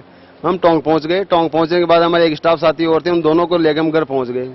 तो हमने उनसे चर्चा की, मैंने आपको ज्ञान समझ में आ गया? कहने साहब बिल्कुल समझ में आ गया, मैं वहाँ मधु परमंश जी का ऐसे वो उनमें सत्संगों में जाता था और सारी बातें सही है। अच्छा, तो अब मैंने कहा आपको इस मार्ग में जाने के लिए सारी तो बुराइयां छोड़नी पड़ेगी, और आप अगर बीड़ी तंबाकू सिगरेट कुछ पीते हो तो इनको भी त्यागना पड़ेगा, तब आप परमात्मा के शरण में जाना, पहले अपने आप को शुद्ध कर लेना। कहने जी मैंने हमने सामने छोड़ दिया, लेकिन हमारे साथ एक अजूबा हो गया। मैंने क्या हुआ जी? कहने जी हमारी जो भगतमती उनकी जो भगतमती थी, उनके कैंसर की गांठें थी गले में, और वो टोंक में कम से कम 9 महीने से इलाज करा रहे थे। उनका मतलब ऑपरेशन तो हुआ नहीं था, लेकिन मेडिकल दवाई वो ले रहे थे। दवाई लेते लेते उनको मतलब कुछ ही फायदा नहीं हुआ। डॉक्टर ने बोल दिया कि आप जयपुर जाइए और वहां पहले इसकी जांच करवाइए, हमें लगता है कि कैंसर है। तो कहना जी हमने देखो वो बैग जमा लिया और सुबह जयपुर जाने की तैयारी में थे, और रात को दोनों ने परमात्मा को ये मान लिया कि परमात्मा हम आपकी शरण में हैं, कुछ भी हो जाए लेकिन इसके कैंसर नहीं आना चाहिए जांच के अंदर। तो कहना सुबह साहब हम नहा धो के जब जाने के तैयार हुए हैं और देखा तो भगतमती की गांठें गायब हो गई थी, और वो भगतमती आज भी यहाँ सत्संग में बैठी हुई है। मार साहब आप हमें वहां लेके चलो। मैंने कहा जी मैं आगे वाले संडे में जो आ रहा है सत्संग, वहां उनमें आपको लेके चलूंगा। तो वो मैंने बता दिया ऐसे जयपुर से आप गाड़ी में बैठ के निकल जाना। तो वो संडे का उन्होंने जाने किया, वो दूसरे दिन यहाँ आ गए, नाम दीक्षा ले गए, और आज भी वो भगत जी यहाँ पे बैठे हुए हैं। फिर मैंने फोन पे बात किया उनसे, मैंने कहा भगत जी क्या रहा? कहने साहब हम जाए वहां पे। तो मैंने कहा भगतमती जी तो अनपढ़ थी, सारी बातें वहाँ कैसे क्या रहा होगा वहाँ? तो कहने साहब सेवादार सब बातें। मैंने भगतमती से बात कराओ आप मेरी। भगतमती से बात किया उन्होंने, तो भगतमती जी ने कहा कि जी मैंने मंत्र तो जो गुरु जी ने बुलवाए मैंने बोले, और मैं याद भी करूंगी, लेकिन मैं तो परमात्मा से ये प्रार्थना कर रही थी कि परमात्मा मैं हमेशा आपको मन में आपको याद रखूंगी। और जैसे कि ना मैं दर्शन करने गई, परमात्मा ने कहना मेरे सिर पे हाथ रखा और कम से कम 15 फीट आगे निकल गए, और 15 फीट आगे निकलने के बाद वापस लौट कर आए और फिर दोबारा हाथ रख के ये कहा कि बेटी घबराना मत, सब ठीक हो जाएगा। तो सदगुरु जी रामपाल जी महाराज की उन पर असीम कृपा है। सभी अपने भक्तों पे परमात्मा ऐसी कृपा करेंगे। भगत जी सबसे बड़ा लाभ हमें सदगुरु रामपाल जी महाराज की शरण में आने से ये मालूम हुआ, अब तक हिंदू धर्म के जितने भी साधक हैं, भगत हैं, वो सब जानते हैं कि गॉड इज वन, परमात्मा एक है, लेकिन वो परमात्मा कौन है, उस परमात्मा की खोज में सब भटक रहे हैं। किसी को पता नहीं है कि कोई ब्रह्मा जी को, कोई विष्णु जी को, महेश जी को, वो सब अलग अलग बता रहे हैं। तो परमात्मा की शरण में आने से हमें एक तो परमात्मा का पता चला, हमारी मृत्यु क्यों होती है, हमारा स्थायी स्थान कहाँ है, और इस भक्ति के करने से हमें पूर्ण मोक्ष मिलेगा, ऐसा परमात्मा का आश्वासन है। परमात्मा कहते हैं कि जो जन मेरी शरण है ताका हूं मैं दास, और गेल गेल फिरता रहूं जब तक धरती आकाश। अगर इन परमात्मा की शरण में कोई एक बार भी आ गया तो परमात्मा का आश्वासन है कि उस भक्त का वो उद्धार करके रहेंगे, मोक्ष उनको प्रदान करवा के रहेंगे। ऐसा आश्वासन किसी भी महंत संत आचार्य ने आज दिन तक, या किसी भी ऋषि मुनि ने या देवताओं ने आज दिन तक, या किसी भगवानों ने ऐसा आश्वासन नहीं दिया जैसा परमात्मा ने हमें दिया है। सर, आपका मानना है कि परम संत सतगुरु रामपाल जी महाराज से नाम उपदेश लेने के बाद आपको मोक्ष मार्ग मिला और आपको उस एक परमात्मा का पता चला जिसे सब कहते हैं परमात्मा एक है, उस कबीर परमेश्वर का जो सतलोक में रहता है और उसकी सत्य भक्ति का जो हमें मोक्ष दिला सकती है, वो आपको परम संत सतगुरु रामपाल जी महाराज की शरण माने से प्राप्त हुई। तो सर, भगत समाज को क्या संदेश देना चाहते हैं आप? भक्त समाज को मैं संदेश नहीं बल्कि मैं एक आत्मीय अनुरोध करना चाहूँगा, विशेषकर मैं गायत्री परिजनों से अनुरोध करना चाहूँगा कि आज दिन तक आपने बहुत मंत्रों का जाप कर लिया, बहुत भजन कीर्तन कर लिए, बहुत नाम उच्चारण कर लिए, और आपके पूर्व एक गायत्री परिजन का एक अनुरोध है जिस पे आप विचार करेंगे। जो वर्तमान में आप गायत्री मंत्र जाप कर रहे हैं वो बनावटी और मिलावटी है। इसका प्रमाण हमारे सदग्रंथों में है कि जो गायत्री मंत्र आप जाप कर रहे हैं वो यजुर्वेद के अध्याय 36 का श्लोक नंबर 3 है और उसमें ओम मंत्र नहीं है, मूल पाठ में ओम मंत्र नहीं है, जबकि हम आज दिन तक गायत्री मंत्र के नाम पे ओम लगा के उस मंत्र को जप रहे हैं और जपवा रहे हैं, तो ये मिलावटी है। दूसरी बात, ये बनावटी है। बनावटी कैसे है कि परमात्मा ने अपनी वाणी में कहा है कि उस गायत्री मंत्र को आप जिह्वा से जाप नहीं कर सकते। गायत्री वेद जाने कडियारा, चौका निर्णय करे विचारा, आदि गायत्री अमर स्थानम, सोहम ततुले हंसा लोक समानम, कहे कबीर गायत्री कलसान, अजर अमरगर मूल ठिकान, नाही सुमरन जिव्य आवा, अदर निरंतर ध्यान लगावा, सत गायत्री अजपा जापम, और कहे कबीर अमरगर वासम, अचिंत पुरुष की गायत्री दीन कबीर बताए, और निष्दिन जो सुमरन करे कर्म भरम मिट जाए, सत गायत्री सुमिर के आवागमन नसाई, और सत लोक वासा करे कहे कबीर समझाई। तो भगत जी, आदि शक्ति गायत्री तो ये है जो अजबा जाप है उसका, और हम जो गायत्री मंत्र जानकर जाप कर रहे हैं वो जिव्या से जाप करने वाला है, इसलिए वो बनावटी है। और मूल गायत्री जाप अजबा जाप है जो संत रामपाल जी महाराज हमें देते हैं, सब भक्तों को दूसरे मंत्र में देते हैं वो। और सभी भक्त जो जहां पे भी अपनी आस्था लगाए हुए हैं वो पूरी तरह से प्रभु प्रेमी आत्माएं हैं, परमात्मा को प्राप्त करना चाहते हैं, लेकिन अपने कर्मवशों से पता नहीं वो कहाँ उलझे हुए हैं। तो वो एक बार जीवन में कम से कम एक बार सतलोक आश्रम में तीर्थ के रूप में एक बार यहाँ जरूर आए, अपना परमात्मा से अपना नाम लें, और अनंत कोटि ब्रह्मांड के नायक हैं वो वर्तमान में साकार रूप में सदगुरु रामपाल दास जी महाराज के रूप में हमारे सामने मौजूद हैं, उनसे नाम दीक्षा लेकर अपना कल्याण करवाएं। सत साहिब। सर, आप टीचर हैं और इंटेलेक्चुअल सोसाइटी से जुड़े हुए हैं, यानी कि पढ़े लिखे समाज से आप संबंध रखते हैं। तो परम संत सतगुरु रामपाल जी महाराज ने सभी धार्मिक गुरुओं को, आचार्यों को, शंकराचार्यों को, ऋषियों को, महर्षियों को शास्त्रार्थ के लिए आमंत्रित किया हुआ है ताकि भक्त समाज को सत भक्ति का ज्ञान हो, उन्हें कैसे मुक्ति मिले इसका एक निर्णायक ज्ञान समाज के सामने पेश हो सके। तो क्या कहना चाहते हैं आप, कैसा लगता है आपको जब परम संत सतगुरु रामपाल जी महाराज ने इन संतों को आमंत्रित किया तब? हमें बहुत अच्छा लग रहा है, और जो भक्त इस बात को जानते हैं कि परम गुरु सतगुरु रामपाल जी महाराज ने सभी आचार्यों, महर्षियों, मंतों, मठाधीशों, विद्वानों जो विभिन्न धर्मों के प्रमुख हैं उनको रजिस्टर्ड एडी लिखा है कि आप आइए, आपका काम भी जनता का कल्याण करना है, मेरा काम भी जनता का कल्याण करना है। अगर मुझ में कहीं कुछ गलती है, मैं कुछ गलत ज्ञान बताऊं तो आप मुझ में सुधार करवाइए, और आप अगर कुछ गलत बताएं तो मैं आप में सुधार करवाऊंगा। इसलिए हम सब भक्तों के सामने बैठकर ज्ञान चर्चा करें ताकि भक्तों का कल्याण हो। लेकिन उनमें से एक भी आचार्य ऋषि महंत यहाँ पे नहीं आए, और विभिन्न टेलीविजन के चैनलों के संवाददाताओं के द्वारा उनसे उनके जानकारी पूछी गई, और वो जानकारी भी मिथ्या थोथी और अधूरी निकली। परमात्मा ने सब शास्त्रों में दिखा दिया उन सब बातों को। परमात्मा व्यसन मुक्त और जो जितनी बुराइयां हैं उनको छुड़ाना चाह रहे हैं, और परमात्मा की वाणी में इतना प्रभाव है कि प्रत्येक जो भक्त है वो व्यसन करना तो दूर, वो किसी को उसके लिए प्रेरित भी नहीं करता है। और हमारा जो पवित्र सिख समाज है, उस सिख समाज में परमात्मा कहा करते प्रवचनों में कि ऐसे बहुत सारे व्यसन हैं। तो परमात्मा की वाणी का ही प्रभाव समझिए कि अभी 18 तारीख को अकाल तख्त की वहां बैठक हुई है और अकाल तख्त की बैठक के अंदर एक निर्णय पास हुआ है। उसमें उन्होंने कहा है कि जो भी सिख परिवार है, जिस अगर सिख परिवार में मदिरा, मांस और तंबाकू का सेवन होगा, वो परिवार गुरु ग्रंथ साहब को अपने घर में नहीं रख सकेगा। तो ये मैं मानता हूं कि सदगुरु रामपाल महाराज की वाणी का ही प्रभाव है कि सिख समाज के जो भक्त हैं उनका भी अब कल्याण होने वाला है, वो भी इन बुराइयों से दूर होंगे और परमात्मा की शरण में आएंगे। जी सर, आप कुछ और बताना चाहेंगे परम संत सतगुरु रामपाल जी महाराज के बारे में, उनकी भक्ति के बारे में, या जो लाभ वो अपने श्रद्धालुओं को उनकी भक्ति से मिल रहे हैं उसके बारे में? संक्षेप में मैं कहूं तो हम सब इस समय ऐसे भाग्यशाली हैं और हम अपने भाग्य की सराहना करें कि हम इस समय प्राइम टाइम में, पीक टाइम में हमारा जन्म हुआ है। और जो श्रद्धालु यहाँ से नहीं जुड़े हुए हैं उनसे मैं विनती करूंगा कि वो परमात्मा की शरण में एक बार जरूर आएं और अपना कल्याण कराएं। बस मैं यही कहना चाहूंगा। जी धन्यवाद आपका, बहुत बहुत धन्यवाद। महाराज जी, गीता अध्याय 18 के श्लोक 62 में गीता ज्ञानदाता अपने से अन्य परमेश्वर की शरण में जाने को कहता है।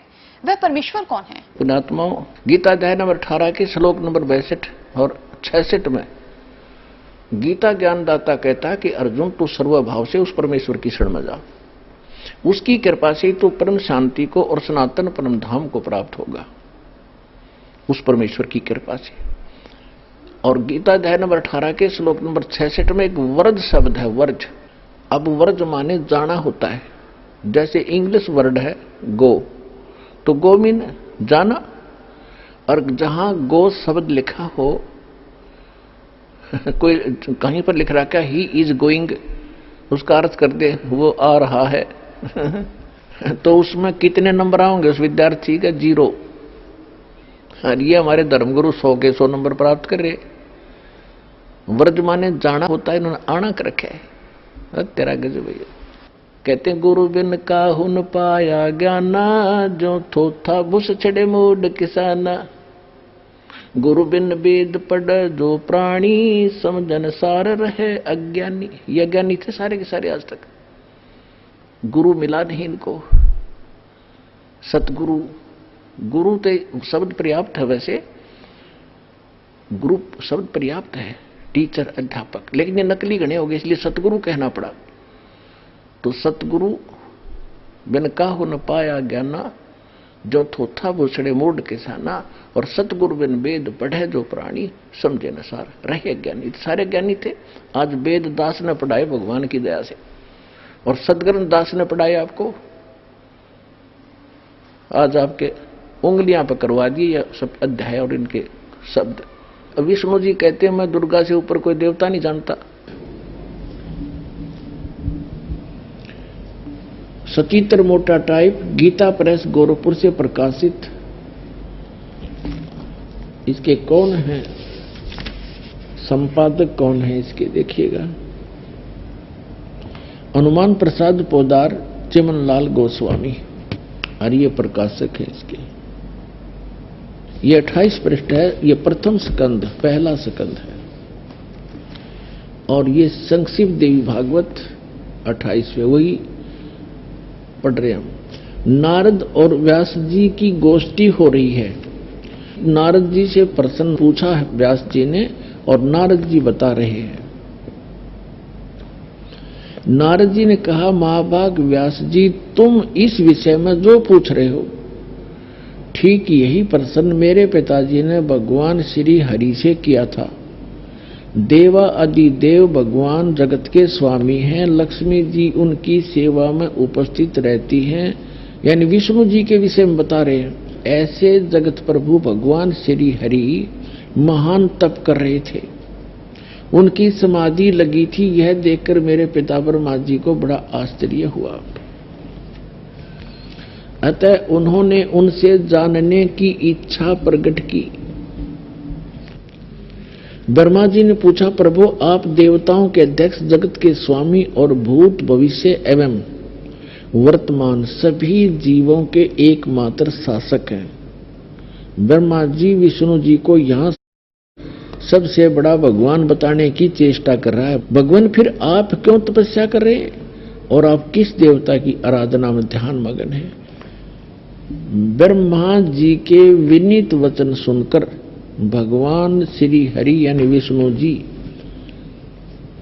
उनसे कहने लगे, ब्रह्मन सावधान होकर सुनो, मैं अपने मन का विचार व्यक्त करता हूं। भगवान विष्णु जी बता रहे हैं, मुझे सब प्रकार से शक्ति यानी दुर्गा के अधीन होकर रहना पड़ता है। उन्हीं भगवती शक्ति का यानी दुर्गा जी का मैं निरंतर ध्यान किया करता हूं। और ब्रह्मा जी, मेरी जानकारी में इस भगवती शक्ति से बढ़कर दूसरे कोई देवता नहीं, यानी दुर्गा से ऊपर मैं किसी भगवान से परिचित नहीं हूं। ये सबसे बड़ी, मेरे लिए सबसे बड़ी भगवान दुर्गा है। दुर्गा जी कहती है कि ब्रह्म की साधना करो, उसका ओम नाम है, ब्रह्मलोक में चले जाओगे, ब्रह्म की प्राप्ति होगी। 7वें स्कंद में, 7वां स्कंद। और संक्षिप्त देवी भागवत 562 पृष्ठ पे देवी के द्वारा हिमालय को ज्ञानोपदेश और ब्रह्म स्वरूप का वर्णन है।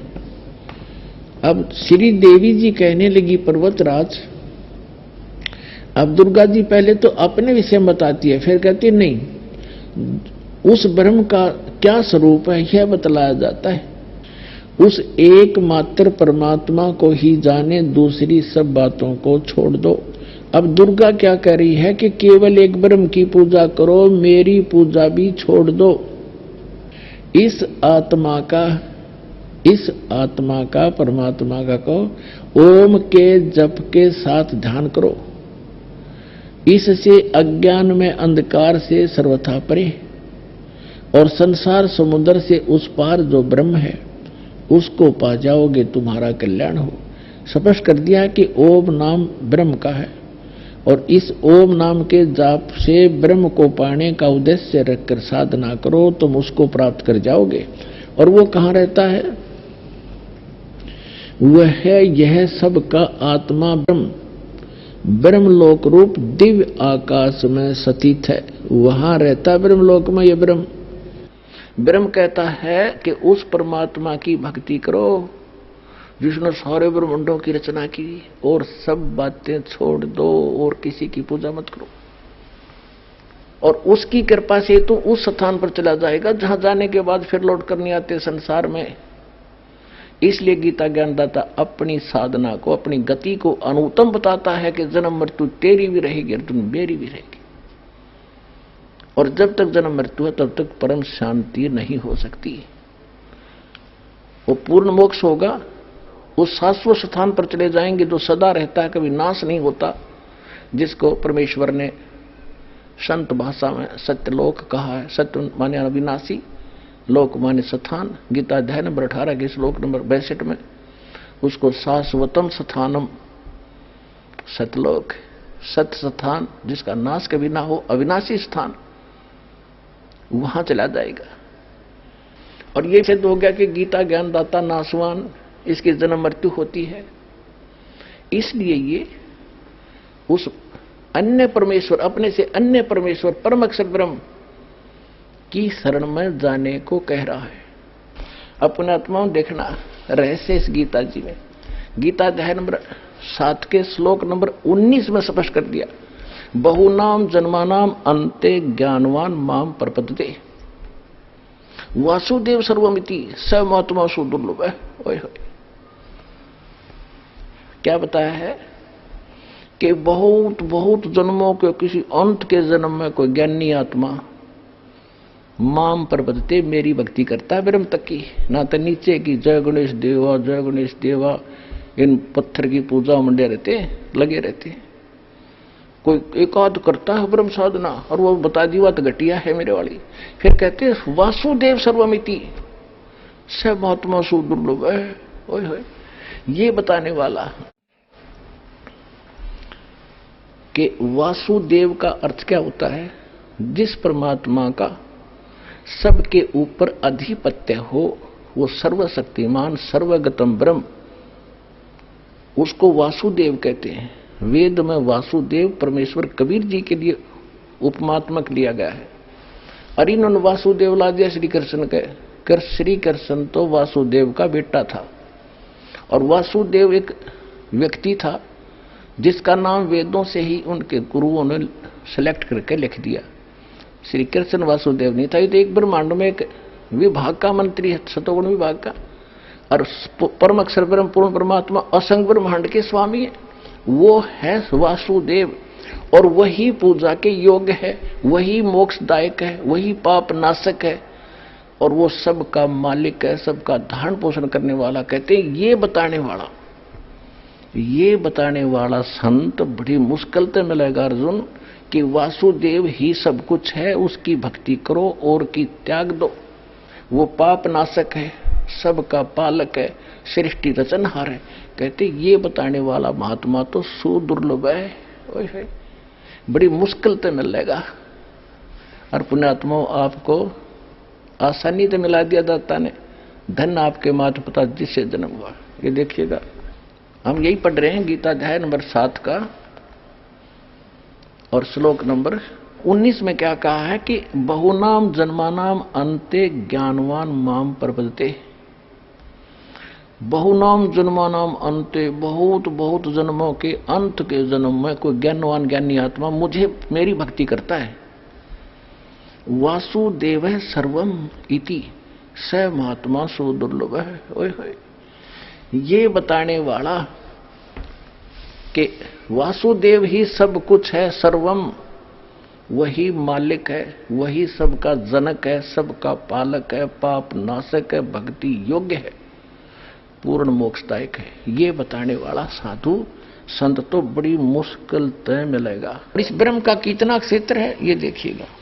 आपने जो ये ब्रह्मांड देखा, ये अब ये समझो हम इस तिथि में आगे, ये एक गेंद जो है ये एक ब्रह्मांड समझ, ऐसे ये 5 ब्रह्मांड मिलाकर एक महाब्रह्मांड बना दिया इसने। ऐसे ऐसे ऐसे 4 महाब्रह्मांडों में 20 ब्रह्मांडों को रोक दिया, अपने अपने स्थान पर ये घूम रही है। ये सारा एक 20 ब्रह्मांड का क्षेत्र है। फिर इसके बाद एक ब्रह्मांड ये और है इसका, ये सारा भी एक ब्रह्मांड है। ये तो दिखाने के लिए थोड़े से लिखने में नहीं आ रहे थे। इसका भी एलिप्टिकल शेप है, ऐसे ऐसे अलग से। तो ये ब्रह्मांड अलग से है, ये 21वां ब्रह्मांड है इसका। तो ये कुल मिलाकर ये सारे ये ब्रह्मांड नहीं है, ये तो दिखाने के लिखने के लिए थोड़े बड़े बनाने पड़े। तो ये सारा एक ब्रह्मांड है इतना, ऐसे एलिप्टिकल शेप है इसकी भी ऐसे। तो ये एक ब्रह्मांड अलग है, ये 20 ब्रह्मांड ये है। एक ब्रह्मांड जो मैंने अभी आपको पहले दिखाया था वो समझो एक गेंद है, या एक गेंद जैसी है, ये इतना आ गया। और इस समझने के लिए तो ये 21 ब्रह्मांड का स्वामी है, ये 21 ब्रह्मांड का स्वामी है ब्रह्म, सरपुरुष, काल, शैतान, जिसको शैतान कहते हैं, ये है। और ये सरपुरुष भी कहलाता। अब देखो, अब ये है, ये जो आपने देखा 21 ब्रह्मांड का ये क्षेत्र है, अभी आपने देखा था, ये तो है सरपुरुष का। और इसके बाद जो ये स्थान है इतना, ये रेड लाइन जो है ये वाली, ये है 7 संख ब्रह्मांड इस परब्रह्म के, जिसको अक्षर पुरुष भी कहते हैं। ये सरपुरुष है, ये अक्षर पुरुष है। और ये ओवरऑल कंट्रोल जो अल्लाह अकबर है, अल्लाहु अकबर है, अल्लाहु अकबर यानी बड़ा भगवान, वो ये है। ये छोटे छोटे जो डॉट दिखे ये सारे ब्रह्मांड है, ये चारों तरफ ये सारे, ये सतलोक है सारा, ये सतलोक ये। और इसके ये है वो मूल मालिक अल्लाहु अकबर, जो 7 में वो कहते हैं अर्श कुर्स पर अल्लाह तकत है, खालिक बिन नहीं खाली। तो ये तकत है उस मालिक का, स्थान है, सिंहासन है। और इसके अंतर्गत ये परब्रह्म 7 संग ब्रह्मांड वाला ये भगवान भी इसी के अंतर्गत आता है। और ये काल भगवान, ये जो कुरान शरीफ का ज्ञानदाता और श्रीमद् भगवद गीता का ज्ञानदाता, चारों वेदों का ज्ञानदाता और इन पवित्र बाइबल का ज्ञानदाता, ये है। ये तो इतना अल्लाह है, इतना खुदा है, बस ये इतना, ये 21 ब्रह्मांड का। और इसके बाद ये देखो 7 शंख ब्रह्मांड परब्रह्म के, अक्षर पुरुष के, और ये है असंख्य ब्रह्मांड और ऑल कंट्रोलर। ये है वो कुल का मालिक, ये है वो अल्लाह अकबर, बड़ा भगवान ये है। और इसके फिर अन्य ऊपर लोक और हैं, अलख लोक और अगम लोक और अनामी लोक, जिसको अलह लोक भी कहते हैं। ये ओवरऑल कंट्रोलर, ये मालिक ही अन्य लोकों में भी अन्य रूप धारण करके यही परमात्मा सबका कंट्रोल करता है। और ये है वो मूल मालिक, संसार रूपी वृक्ष की ये जड़ है, वो परम अक्षर ब्रह्म, वो अल्लाह अकबर, वो जड़ है पूरे संसार रूपी वृक्ष की, जो सबका धारण पोषण करता है, तीनों लोकों में प्रवेश करके। ये बताने वाला कि वासुदेव ही सब कुछ है, सर्वम, वही मालिक है, वही सबका जनक है, सबका पालक है, पाप नाशक है, भक्ति योग्य है, पूर्ण मोक्षदायक है। ये बताने वाला साधु संत तो बड़ी मुश्किल तय मिलेगा। इनका अनुवाद देखिए, बहुत जन्मों के अंत के जन्म में तत्व ज्ञान को प्राप्त पुरुष सब कुछ वासुदेव ही है।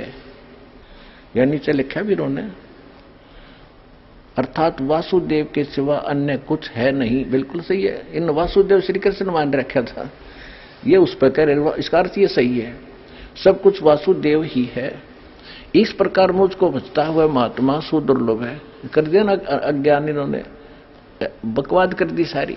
इसका सीधा सा अर्थ है, देखो संस्कृत पढ़ेंगे, बहुनाम जन्मानाम अंते ज्ञानवान माम प्रपद्ये। बहुत बहुत के अंत के किसी जन्म में ज्ञानी आत्मा मेरी भक्ति करता है। और वासुदेव सर्वमिति, वासुदेव ही सब कुछ है, इति यह बताने वाला स महात्मा सुदुर्लभ है। वो संत तो बड़ी मुश्किल तय मिलता है। एक समय परमात्मा मिले थे आदरणीय गरीबदास साहिब जी को, कबीर साहब, गांव छुड़ानी, जिला जज्जर, हरियाणा। उसके पश्चात उनको ये ज्ञान पर कंप्लीट दे ही दिया था, अपने से परिचित करा दिया था, सतलोक ले गए थे, वापस छोड़ा था। तो उस एक समय पंजाब का रहने वाला लुधियाना के पास एक वासियर गांव है, वहां का एक 800-900 बीघे का जमींदार था सरदार जी, उसका नाम था राम राय। ये सिंह तो गुरु गोविंद सिंह के बाद लगाने लगे हैं, पहले तकरीबन मिलते जुलते हिंदुओं वाले नाम ही थे इनके। तो उसको एक दिन कभी गरीबदास जी की वाणी ब्रह्म वेदी सुन ली किसी भगत के द्वारा, जो गरीबदास जी का शिष्य था। उससे उसने पूरा एड्रेस लिया उस संत का, वो आकर्षित हो गया इस वाणी पर, किसी महापुरुष की वाणी, और अब वर्तमान में जीवित है तो लाभ उठाना चाहिए, क्योंकि ये वाणी के बनबज हैं शेख। पंजाब के लोग बड़े आदर करते हैं पर संतों की वाणी का और संतों का। अब वो वहां से चल पड़ा एड्रेस लेकर छुड़ानी गांव का, 200 किलोमीटर पैदल आया, किधर रेल थोड़ी बहुत ट्रेन भी ना होंगी जब तक। जैसे तैसे वो छुड़ानी पहुंचा, गरीबदास जी से मिला, उन्होंने ज्ञान सुना, सारा ज्ञान सुन के तो दाना दाना गिन दिया गरीबदास जी ने। तो वो कहने लगे, महाराज ये ज्ञान तो आज तक किसी ने बताया नहीं हमारे को। गरीबदास जी बोले कि हम सुल्तानी नानक तारे दादू को उपदेश दिया, जात तुलाहा भेद नहीं पाया, काशी माए कबीरवा, कि आपके नानक जी को भी परमेश्वर मिले थे, उनको ज्ञान था, लेकिन उस वाणी को समझ नहीं सकते तुम। तो क्या कहा कि तत्व भेद कोई ना कहे। उसका नाम झुमकरा भी था, क्योंकि गांव में 2-2 नाम रख लिया करें गांव में, एक तो राम राय उर्फ झुमकरा, यानी वो गढ़ा डामाडोल सा दिमाग का आदमी था। एक बात ने कई बार पूछा करता, अविश्वास सा रहता था उसको, जिस कारण से गरीबदास जी ने उसको इसी नाम से पुकारा था, झुमकरा। उर्फ नाम झुमकरा था। झुमकरा से ज्यादा जाना जाता आदमी जिसका शॉर्ट नाम होगा मुंह में, वही ज्यादा प्रसिद्ध होता है। तो इसलिए अपने गरीबदास जी के ग्रंथ में एक अंग है झुमकरा, जो सरदार जी को समझाया था। क्या कहा था? तत्व भेद कोई ना कहे रे झुमकरा, ये पैसे ऊपर नाच सुनो राई झुमकरा, कोटों मध्य कोई नहीं रे झुमकरो, और बो में कोई गर्क सुनो राई झुमकरा। कि तो पैसे ऊपर नाच हो रहा है, ये संत नहीं है, इनको तत्व भेद है ही नहीं, ना कोई जानता ना कह सकता। और कहते करोड़ संतों में कोई संत नहीं मिलेगा इस तत्व भेद का ज्ञाता, तत्व ज्ञान का ज्ञाता। कोई अरबों में कोई गर्क सुनो रहा है झूमक रहा, अरबों में। ओए होए, अब पूरे विश्व की कितनी आबादी है? 5 अरब से ऊपर, और 5 अरब के अंदर एक ये दास है जो तत्व ज्ञान का ज्ञाता वर्तमान के अंदर है।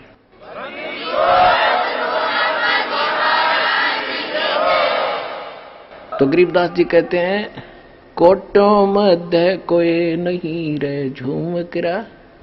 करोड़ संतों में नहीं पाओगे इस ज्ञान का ज्ञाता। और कंप्लीट कोरस हो उसके पास, पूरे मंत्र हो।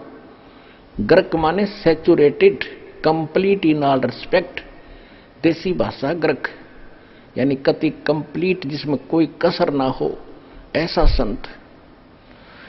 कहते कोटों मध्य कोई नहीं रहे झूमकरा। करोड़ों में कोई नहीं है, अरबों में कोई गर्क सुनो रही झूमकरा। तो यहां गीता जी भी वही कहती है, बहु नाम जन्माना मनते ज्ञानवान माम पर्वते वासुदेव सर्वमिति स महात्मा सुदुर्लभ है।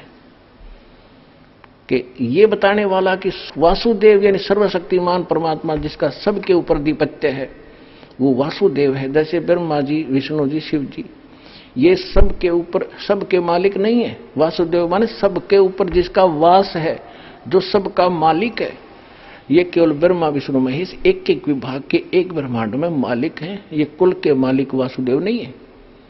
सरपुरुष यानी ज्योति निरंजन कालीन का पिता ब्रह्म, ये केवल 21 ब्रह्मांड का मालिक है, ये कुल का मालिक नहीं, ये वासुदेव नहीं है। अक्षर पुरुष केवल 7 संग ब्रह्मांड का मालिक है, ये कुल का मालिक नहीं है, ये वासुदेव नहीं है। परम अक्षर ब्रह्म ये ओवरऑल कंट्रोलर है, सब का मालिक है, ये वास्तव में वासुदेव है, वो कबीर परमात्मा। हम सुल्तानी नानक तारे दादू को उपदेश दिया, जात जुलाहा भेद न पाया, वो काशी महे कबीर हुआ। गरीबदास साहिब जी को परमात्मा ले गए थे सतलोक सचखंड, वापस छोड़ा था, तब उन्होंने बताया। नानक साहिब जी को भी परमात्मा लेकर गए थे, उन्होंने वापस छोड़ा। और भी दादू साहिब जी को भी, बहुत से महापुरुषों को जिनके शुभ नाम दास बार बार आपको दोहराता है। तो क्या बताया है कि अनंत कोट ब्रह्मांड का एक रति नहीं भारे, ये सतगुरु पुरुष कबीर हैं कुल के सृजनहार। वो कौन कबीर? काशी जात दुलाहा भेद नहीं पाया, काशी माए कबीर हुआ। ये है वो परम अक्षर ब्रह्म, जिसके विषय में गीता ज्ञानदाता 18वें अध्याय के 62वें श्लोक में और 18वें अध्याय के 66वें श्लोक में कहता है कि अर्जुन सर्वधर्मान परिताज माम एकम शरणं व्रज अहम तवा सर्व पापे भ्यमोक्षामि मा शुच। कि मेरे 70 के ओम नाम के जाप की और ये 500 यज्ञ जो करता है तू, ये मेरे 70 की जो ओम नाम की, क्योंकि पूर्ण परमात्मा के पाने का 3 मंत्र का जाप है। ओम तत्सत, ओम ब्रह्म का, सरपुरुष का, तत् और सत्य सांकेतिक है। गीता अध्याय नंबर 18 के श्लोक नंबर 23 में तत् सांकेतिक है। तत् और ओम मिलकर ये 2 अक्षर का मंत्र बनता है, इसको सत्यनाम कहा गया है। और सत ये सार नाम है, ये परम अक्षर ब्रह्म का मंत्र है। तो यहां बताया है कि मेरे 18वें अध्याय के 66वें श्लोक का ये अर्थ है कि सभी मेरे 70 की जो धार्मिक साधनाएं हैं, अनुष्ठान तने किए हैं ओम नाम के जाप की, मुझे दे देवा भक्ति, फिर मैं तुझे मुक्त कर दूंगा। क्योंकि हम ओम नाम के जाप की कमाई ब्रह्म लोक में खर्च कर देते थे, हम कंगाल के कंगाल होकर गधे बनकर घूमते रहते थे, ये हम इसके मजदूर बने रहे। अब हम इसको ओम नाम का जाप दे देंगे, ये हमें छोड़ देगा, फिर हम सतलोक में चले जाएंगे अपने परमात्मा के पास। तो ये भी कहता है सर्वधर्मान परित्यज माम, मेरे स्तर की सब पूजाएं मुझे मत छोड़ दे। एकम शरणम व्रज, एक मन जिसके बराबर दूसरा ना हो, सर्वशक्तिमान की शरण में जा, तब मैं तुझे सब पापों से मुक्त कर दूंगा। फिर जब मेरा हमारा हम इससे कर्ज मुक्त ही हो गए, फिर इसका हमारा लेना देना क्या रहा, ये क्या मांगा हमारे ऊपर।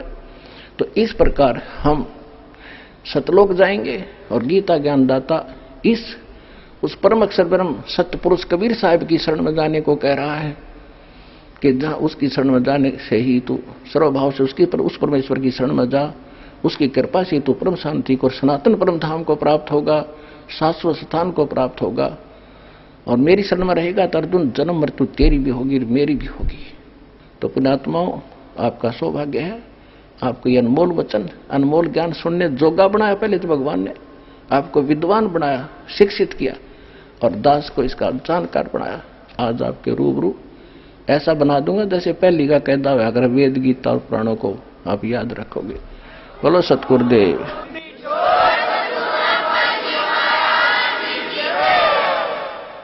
आइए अब हम उन श्रद्धालुओं के अनुभव जानते हैं जो जगत गुरु तत्वदर्शी संत रामपाल जी महाराज जी से दीक्षा प्राप्त कर चुके हैं तथा उनके द्वारा बताए गए भक्ति मार्ग पर चल रहे हैं।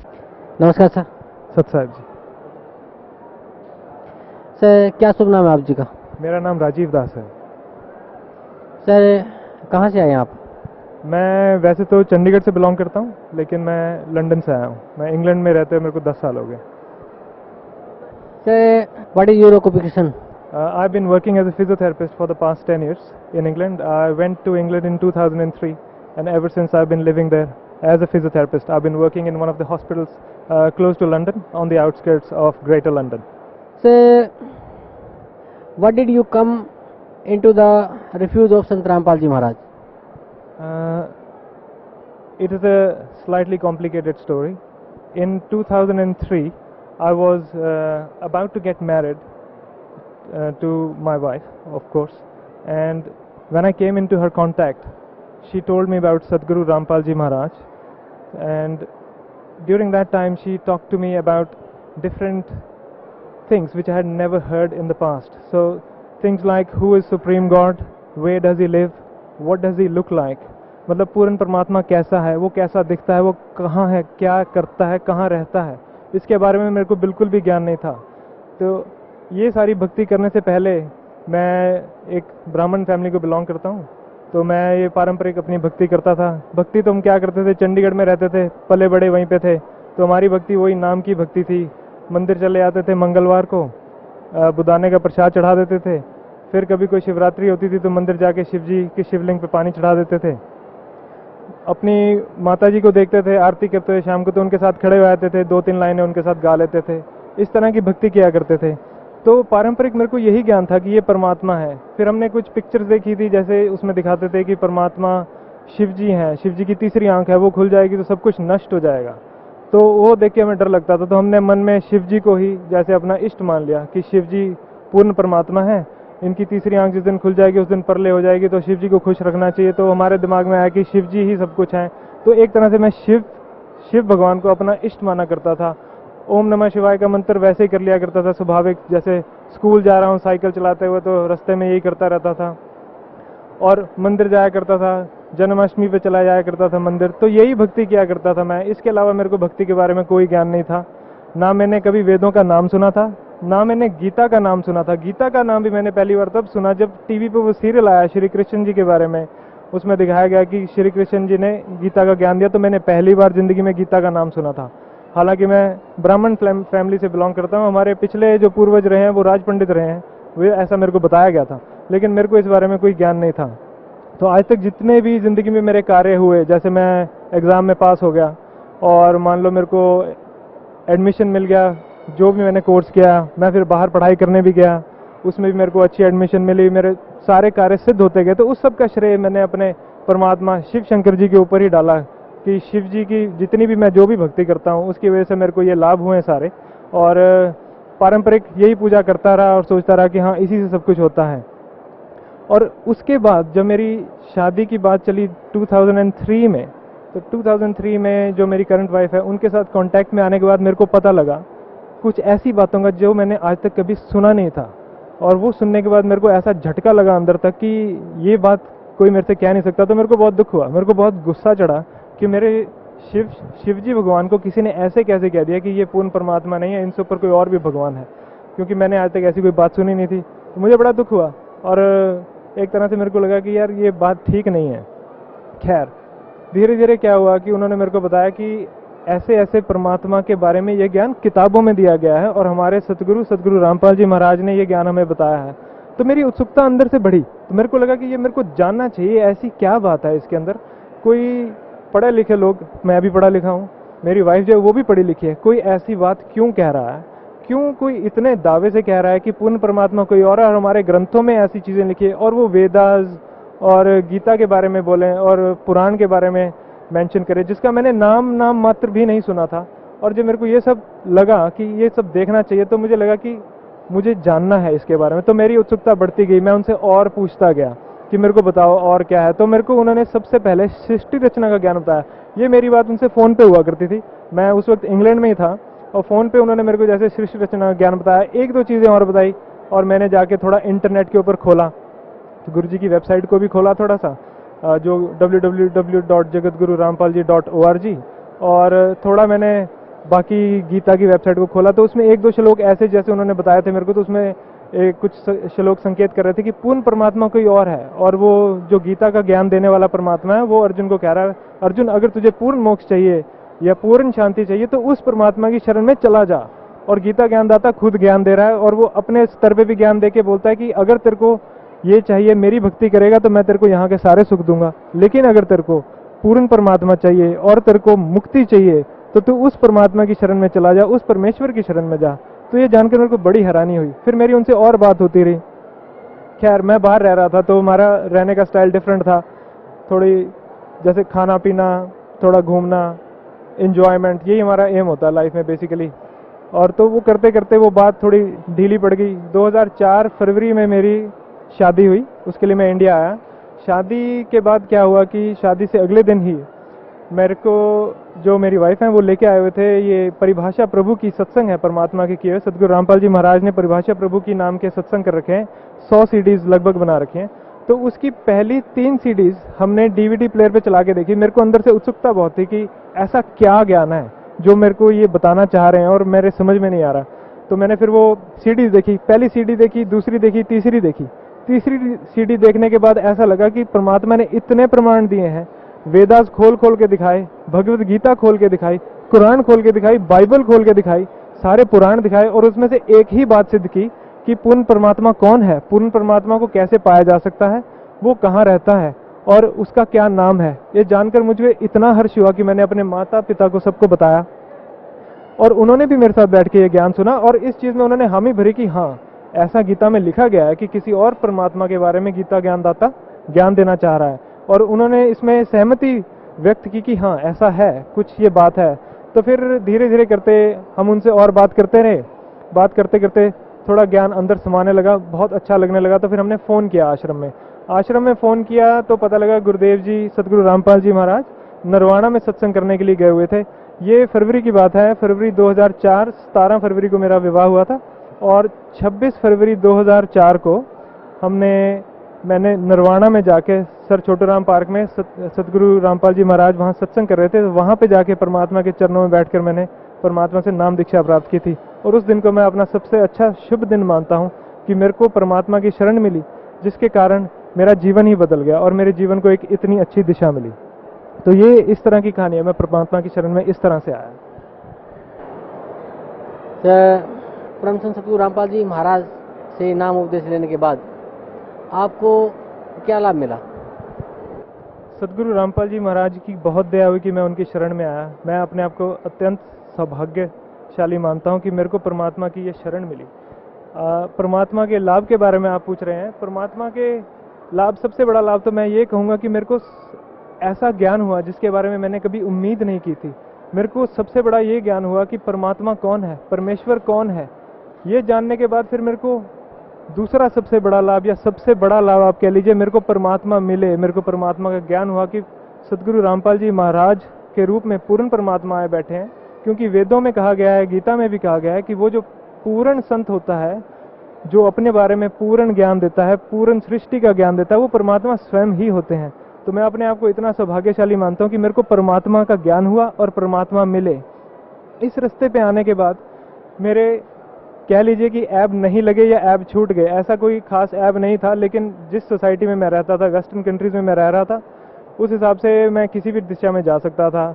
वहाँ पे सोशल ड्रिंकिंग आम चीज़ है, अल्कोहल विस्की ये पीना कोई बहुत बड़ी बात नहीं है, पार्टीज में लोग सोशलाइज करते हैं, it's very easy that you can get into this habit, but मेरे साथ ऐसा नहीं हुआ। परमात्मा के नियम हैं जिनके नियमों का पालन करते हुए हमें इस मर्यादा में रहना होता है कि हम कोई भी किसी भी तरह का नशीला पदार्थ का सेवन ना करें, कोई मांस ना खाएं।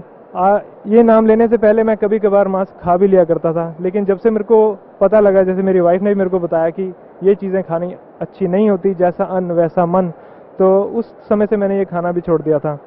लेकिन परमात्मा के नियम होने के बाद, नियम पता लगने के बाद मेरे को ऐसा लगा कि मेरी जीवन की दिशा बिल्कुल बदल गई। इससे पहले मैं सोचा करता था, मतलब यही एम लेके मैं बाहर गया था कि मैं अच्छे पैसे कमा लूँगा, जिस तरह का मेरा प्रोफेशन है उसमें मैं अच्छी तरह से नौकरी कर सकता हूँ, पैसे कमा सकता हूँ, कोई प्रॉब्लम नहीं है, और एक अच्छी लाइफ व्यतीत कर सकता हूँ। तो यही एम लेके मैं बाहर गया था।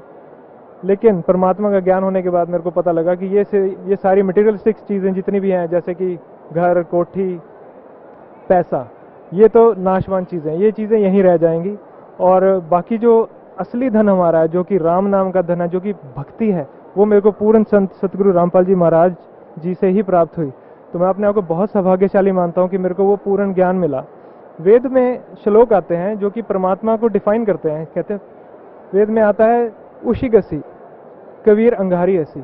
उशिगसी मतलब संपूर्ण शांतिदायक, संपूर्ण शांतिदायक कबीर अंगारी ऐसी मतलब पापों को नष्ट करने वाला कबीर परमात्मा है। तो ये ज्ञान मेरे को वेदों से हुआ, और यही मेरे को लाभ परमात्मा की भक्ति प्राप्त करने के बाद हुआ। जब मैंने परमात्मा से भक्ति प्राप्त करके अपनी सच्ची भक्ति शुरू की, तो मुझे अपने जीवन में संपूर्ण शांति मिली, उसका अनुभव हुआ, और इस चीज़ का आभास हुआ कि हाँ, परमात्मा की सच्ची भक्ति करने से परमात्मा आपके जो बुरे से बुरे कष्ट हैं उनको दूर कर देते हैं, और जो हमारे पुराने इकट्ठे हुए पाप हैं उनको भी नष्ट कर देते हैं, जिसकी वजह से हमारा जीवन आगे सरल हो जाता है। तो इसके कारण मेरे को ऐसा लगता है कि मेरे को एक मेंटल सेटिस्फैक्शन, मेंटल पीस मिली। आप देखेंगे कि वेस्टर्न कंट्रीज में सबसे ज़्यादा प्रॉब्लम ये है आजकल कि लोगों के पास पैसा तो बहुत है, घर भी है, कोठी भी है, मकान भी है, एक चीज़ जो उनके पास नहीं है, जो वो पैसों से नहीं खरीद सकते, वो है मेंटल पीस। उस मेंटल पीस को ढूंढते ढूंढते वो लोग कभी छुट्टियाँ मनाने जाते हैं, कभी बीच पे जाके लेट जाते हैं, जैसे हमारे सतगुरु जी रामपाल जी महाराज ज्ञान देते हैं कि लोग अपने अच्छे अच्छे घरों को छोड़ के बीच के ऊपर लेटते हैं आनंद लेने के लिए कि हाँ, यहाँ हमें बहुत सुख मिल रहा है। वो शांति उनको, आंशिक शांति तो मिलती है, लेकिन वो शांति कहीं नहीं है। वो शांति मेरे को ये पूर्ण परमात्मा की भक्ति शुरू करने के बाद ही मिली, और इससे बड़ा कोई भी लाभ किसी को नहीं हो सकता कि जिसकी जीवन में स्थिरता आए, एक स्टेबिलिटी आई मेरी लाइफ में। मेरे में वो वाली होड़ नहीं रही कि मैं और से और पैसे कमाता रहूं और बहुत बड़ा साहूकार बन जाऊं, ऐसा नहीं रहा। मेरे जीवन में एक स्टेबिलिटी आ गई, और दूसरी चीज़ जो मेरे जीवन में आई वो मेरे को एक मेंटल सेटिस्फैक्शन और एक मेंटल पीस मिली। इससे ऊपर कोई भी लाभ किसी तरह का आप ना पैसे से खरीद सकते हैं, ना प्राप्त कर सकते हैं। ये लाभ आप सिर्फ परमात्मा सतगुरु रामपाल जी महाराज जी की शरण में आकर सच्ची भक्ति करने से ही प्राप्त कर सकते हैं। तो इससे बड़ा लाभ मेरे ख्याल से मेरे जीवन में नहीं हो सकता।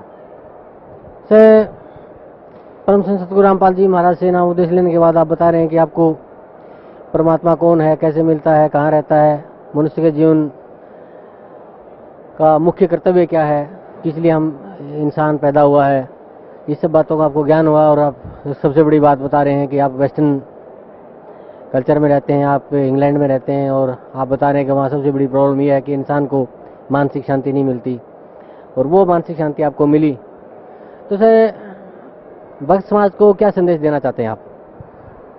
भक्त समाज को मैं यही संदेश देना चाहूँगा कि देखिए, जैसे मैं हूँ, मेरे को आज तक ये नहीं पता था कि वेद क्या होते हैं, गीता क्या होती है, और पूर्ण परमात्मा के बारे में जो भी मेरे को ज्ञान था, या कह लीजिए परमात्मा या जिन भगवानों को हम मानते हैं उनके बारे में मेरे को जो भी ज्ञान था, वो मेरे को अपने माता पिता, दोस्तों या फिर हमारे समाज से पता लगा, और उसी के ऊपर आरूढ़ होकर मैं अपनी भक्ति करता रहा, उसी में दृढ़ था। मैंने आज तक उसको क्वेश्चन नहीं किया क्या सही है क्या गलत है।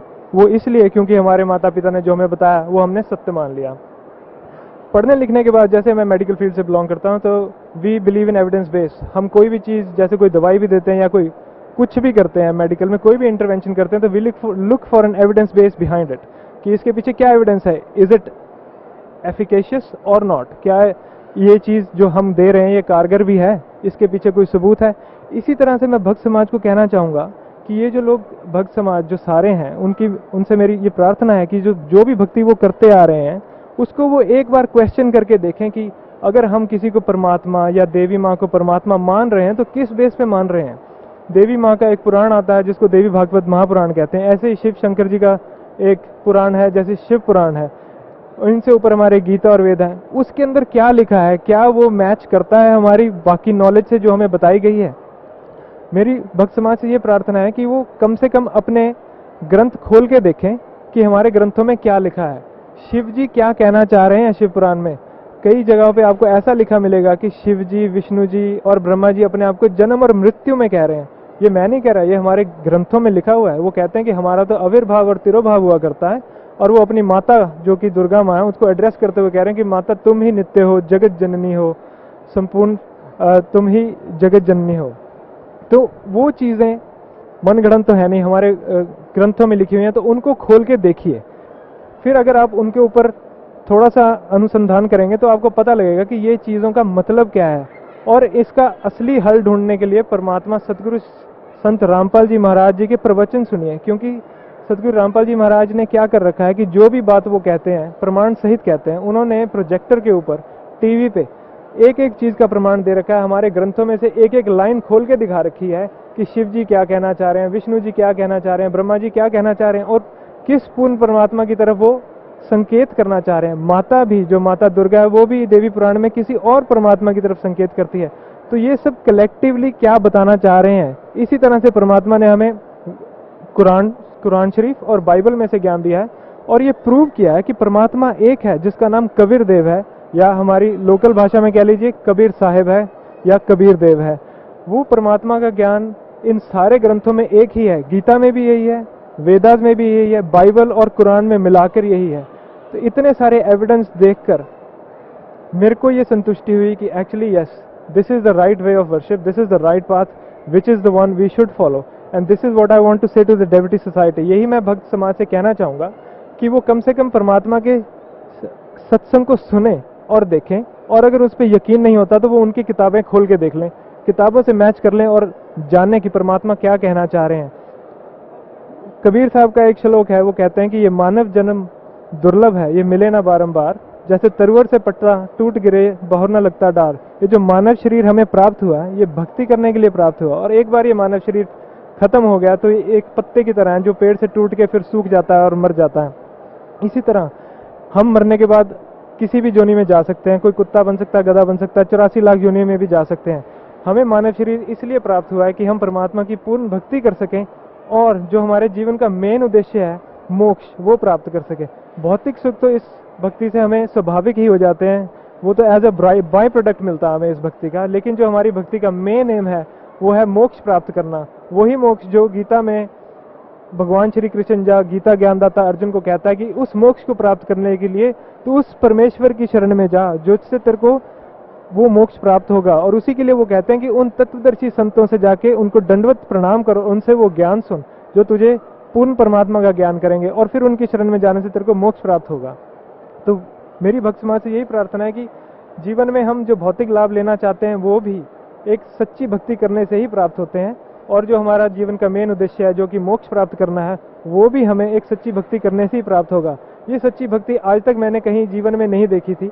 आज तक किसी ने भी हमें ये वेद पुराण गीता कुरान शरीफ बाइबल खोल कर नहीं दिखाई थी, और ये सिर्फ सतगुरु रामपाल जी महाराज जी ने ये पूरे सारे जितने भी हमारे ग्रंथ और शास्त्र हैं इन सबका समरी और एनालिसिस करके हमारे सामने रख दिया है, जिससे एक ही बात प्रूव होती है कि परमात्मा कबीर साहिब हैं या कबीर देव हैं, और वो सत्य लोग या शाश्वत स्थान में रहते हैं, और उनकी भक्ति करने के लिए एक पूर्ण संत चाहिए। और पूर्ण संत वो होगा जो आपको सृष्टि रचना का पूरा ज्ञान देगा और पूर्ण परमात्मा के बारे में पूरा ज्ञान देगा, और उससे भक्ति करने के बाद आप ये मोक्ष प्राप्त कर सकते हैं, और आप पूर्ण परमात्मा के उस लोक में जा सकते हैं जहाँ से हम बिछड़कर पहले आए थे। तो मेरी भक्त समाज से यही प्रार्थना है कि आप सतगुरु रामपाल जी महाराज जी का लिटरेचर पढ़िए, जो कि एक ज्ञान गंगा नाम की एक पुस्तक है जिसमें विस्तृत बयान दिया गया है, लेकिन समरी में दिया गया है। आप उसको पढ़ सकते हैं, और आप चाहें तो उसको अपने ग्रंथों से मिला सकते हैं। दूसरी एक वेबसाइट है www.jagatgururampalji.org। आप उस पर जाके ये सारे जितने भी एविडेंसेस हमारे गुरुदेव जी ने बता रखे हैं वो उस पर आप सारे चेक कर सकते हैं। गुरुदेव जी ने बहुत सारे वीडियोस बना रखे हैं, वो भी आप चेक कर सकते हैं। इसका एकमात्र रास्ता यही है कि आप अपने ग्रंथों का अनुसंधान कीजिए और परमात्मा सतगुरु संत रामपाल जी महाराज जी के प्रवचन सुनिए और पूर्ण ज्ञान प्राप्त कीजिए। इसी से आपको पूर्ण लाभ होगा और इसी से मोक्ष प्राप्त होगा। Thank you sir, thank you so much. नमस्कार सर। भगत जी। क्या शुभ नाम है जी आप जी का? जी मेरा दुर्गा प्रसाद दास नाम। कहाँ से आए हैं जी आप? जी ग्राम हुसैना, जिला हमीरपुर और उत्तर प्रदेश। सर क्या काम करते हैं आप? जी मैं राज मिस्त्री का काम करता था। सर परम संत सतगुरु रामपाल जी महाराज की शरण आने से पहले आप कौन सी भक्ति करते थे? मैं जी पहले विष्णु भगवान का पूजन करा करता था और नवरात्रि में व्रत करता था और 9 दिन जवारा भी रखता था। और वो जवारा कैसे रखते थे हमारे गांव में हमारे बुजुर्ग बताते हैं कि एक घड़े मंगाते थे 2-4, उसके ऊपर का हिस्सा तोड़ करके और उसमें जौ बो दिया करते थे और 9 दिन उसकी सिंचाई किया करते थे और कुछ खाया भी नहीं करते थे। ऐसे इनकी हम करते रहे 9 दिन तक। 9 दिन के बाद फिर जब जिस दिन निकालना होता है तो उस दिन जो है निकाले जवारे और एक सांग बनवाते थे। इनकी लोहे की बड़ी भारी सांग होती थी, कोई 1.25 मन की होती थी, कोई 1.25 पसेरी की होती थी, कोई 1.25 कुंटल की भी होती थी। तो बताते थे कि अगर जो इनको सांग लेते हैं तो उनको कोई इनकी दुख नहीं होता है और सब परमात्मा उनका जो है पूर्ण करता है। इस प्रकार से मैंने 11 साल की उम्र से वो सांग इस तरफ से छिदा करके इस तरफ निकलवाता था मैं।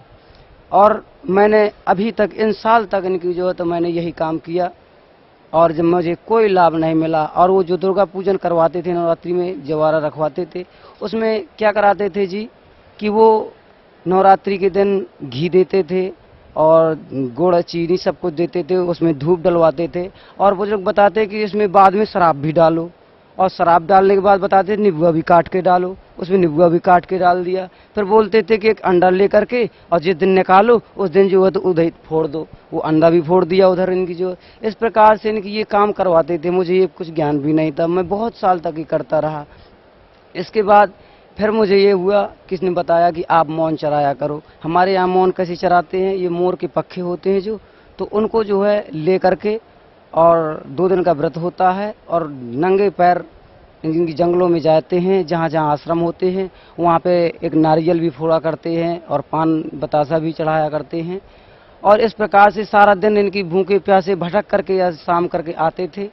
और इसी प्रकार से मैंने कम से कम 7 साल तक इनकी मैंने ये मौन का भी व्रत किया, मगर उसमें मुझे कोई लाभ नहीं मिला। तब मुझे ये हुआ कि प्रथम मुझे बताया कि आप जब तक गुरु नहीं करेंगे तब तक आपको कोई लाभ नहीं होगा। मैं गुरु की तलाश में बहुत बार गया, पर जिस जगह मैं जाता था तो कोई संत मुझे गांजा पीते मिलता था और कोई गुटखा भी खाता था, बीड़ी भी पीता था। तो मेरे दिल में ये होता था कि ये संत ऐसा जब करते हैं तो ये इनको कुछ ज्ञान नहीं होता है। मैं जाता था, बैठता था और चला आता था, क्योंकि मैं दूर तो जा नहीं पाता था, नज़दीक में ही जाया करता था। कुछ दिन के बाद मैंने सोचा कि और दूर चल के देखता हूँ। फिर मैं कुछ दिन के बाद अपने गांव में सत्संग हुआ तो एक जो है संत जी, उनका नाम था रामदेवनाथ जी महाराज, वो इंदौर से चल करके आए थे। तो उनसे मैंने कहा कि महाराज मुझे आप दीक्षा दे दें। तो उन्होंने कहा कि बेटा आपको दीक्षा तो दें, मगर आप गुटखा बीड़ी तम्बाकू सब छोड़ देना होगा। मैंने कहा सर सब छोड़ दूंगा। मैंने कहा मुझे अभी चाहिए, इनकी जो है आज इसी दिन नहीं तो कल मुझे ज़रूर दे देना। बोले बेटा ऐसे नहीं देंगे, क्योंकि इस गांव में आई हैं, इस गांव की ब्राह्मण के लड़के मेरे पीछे बहुत से हैं और कह रहे हैं कि महाराज हमको भी दो, हमको भी दो। इसलिए जो है अगर आपको देंगे तो ये बुराई मानेंगे, क्योंकि हम इनके यहाँ आए हैं, इसलिए ना उनको देंगे ना तुम्हें देंगे। हम तुम्हें बताते हैं कि तुम एक सत्संग हमारे गांव के नज़दीक में हुआ करता था, तो बोले उधर जो है हम आएंगे और तुम वहाँ पे आना और आपको सत्संग में जो है तो रुकना और आपको वहीं जो है नाम दे देंगे। हमने कहा ठीक है।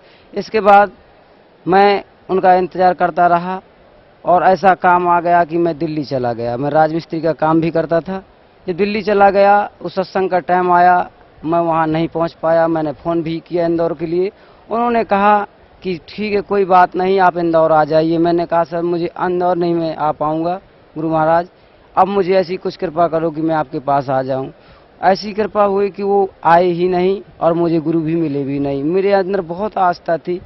तब मैंने सोचा कि परमात्मा मैं क्या करूं, और मैं सतमार्ग में भी बहुत चलता था, मैं अपनी सच्चाई में रहता था। और मेरे जो पिताजी थे, मैंने उनसे कभी छिपाव नहीं किया। अगर दिल्ली से कमा के पैसे लाता था, मैं अपने पिताजी को सारे पैसे दे देता था।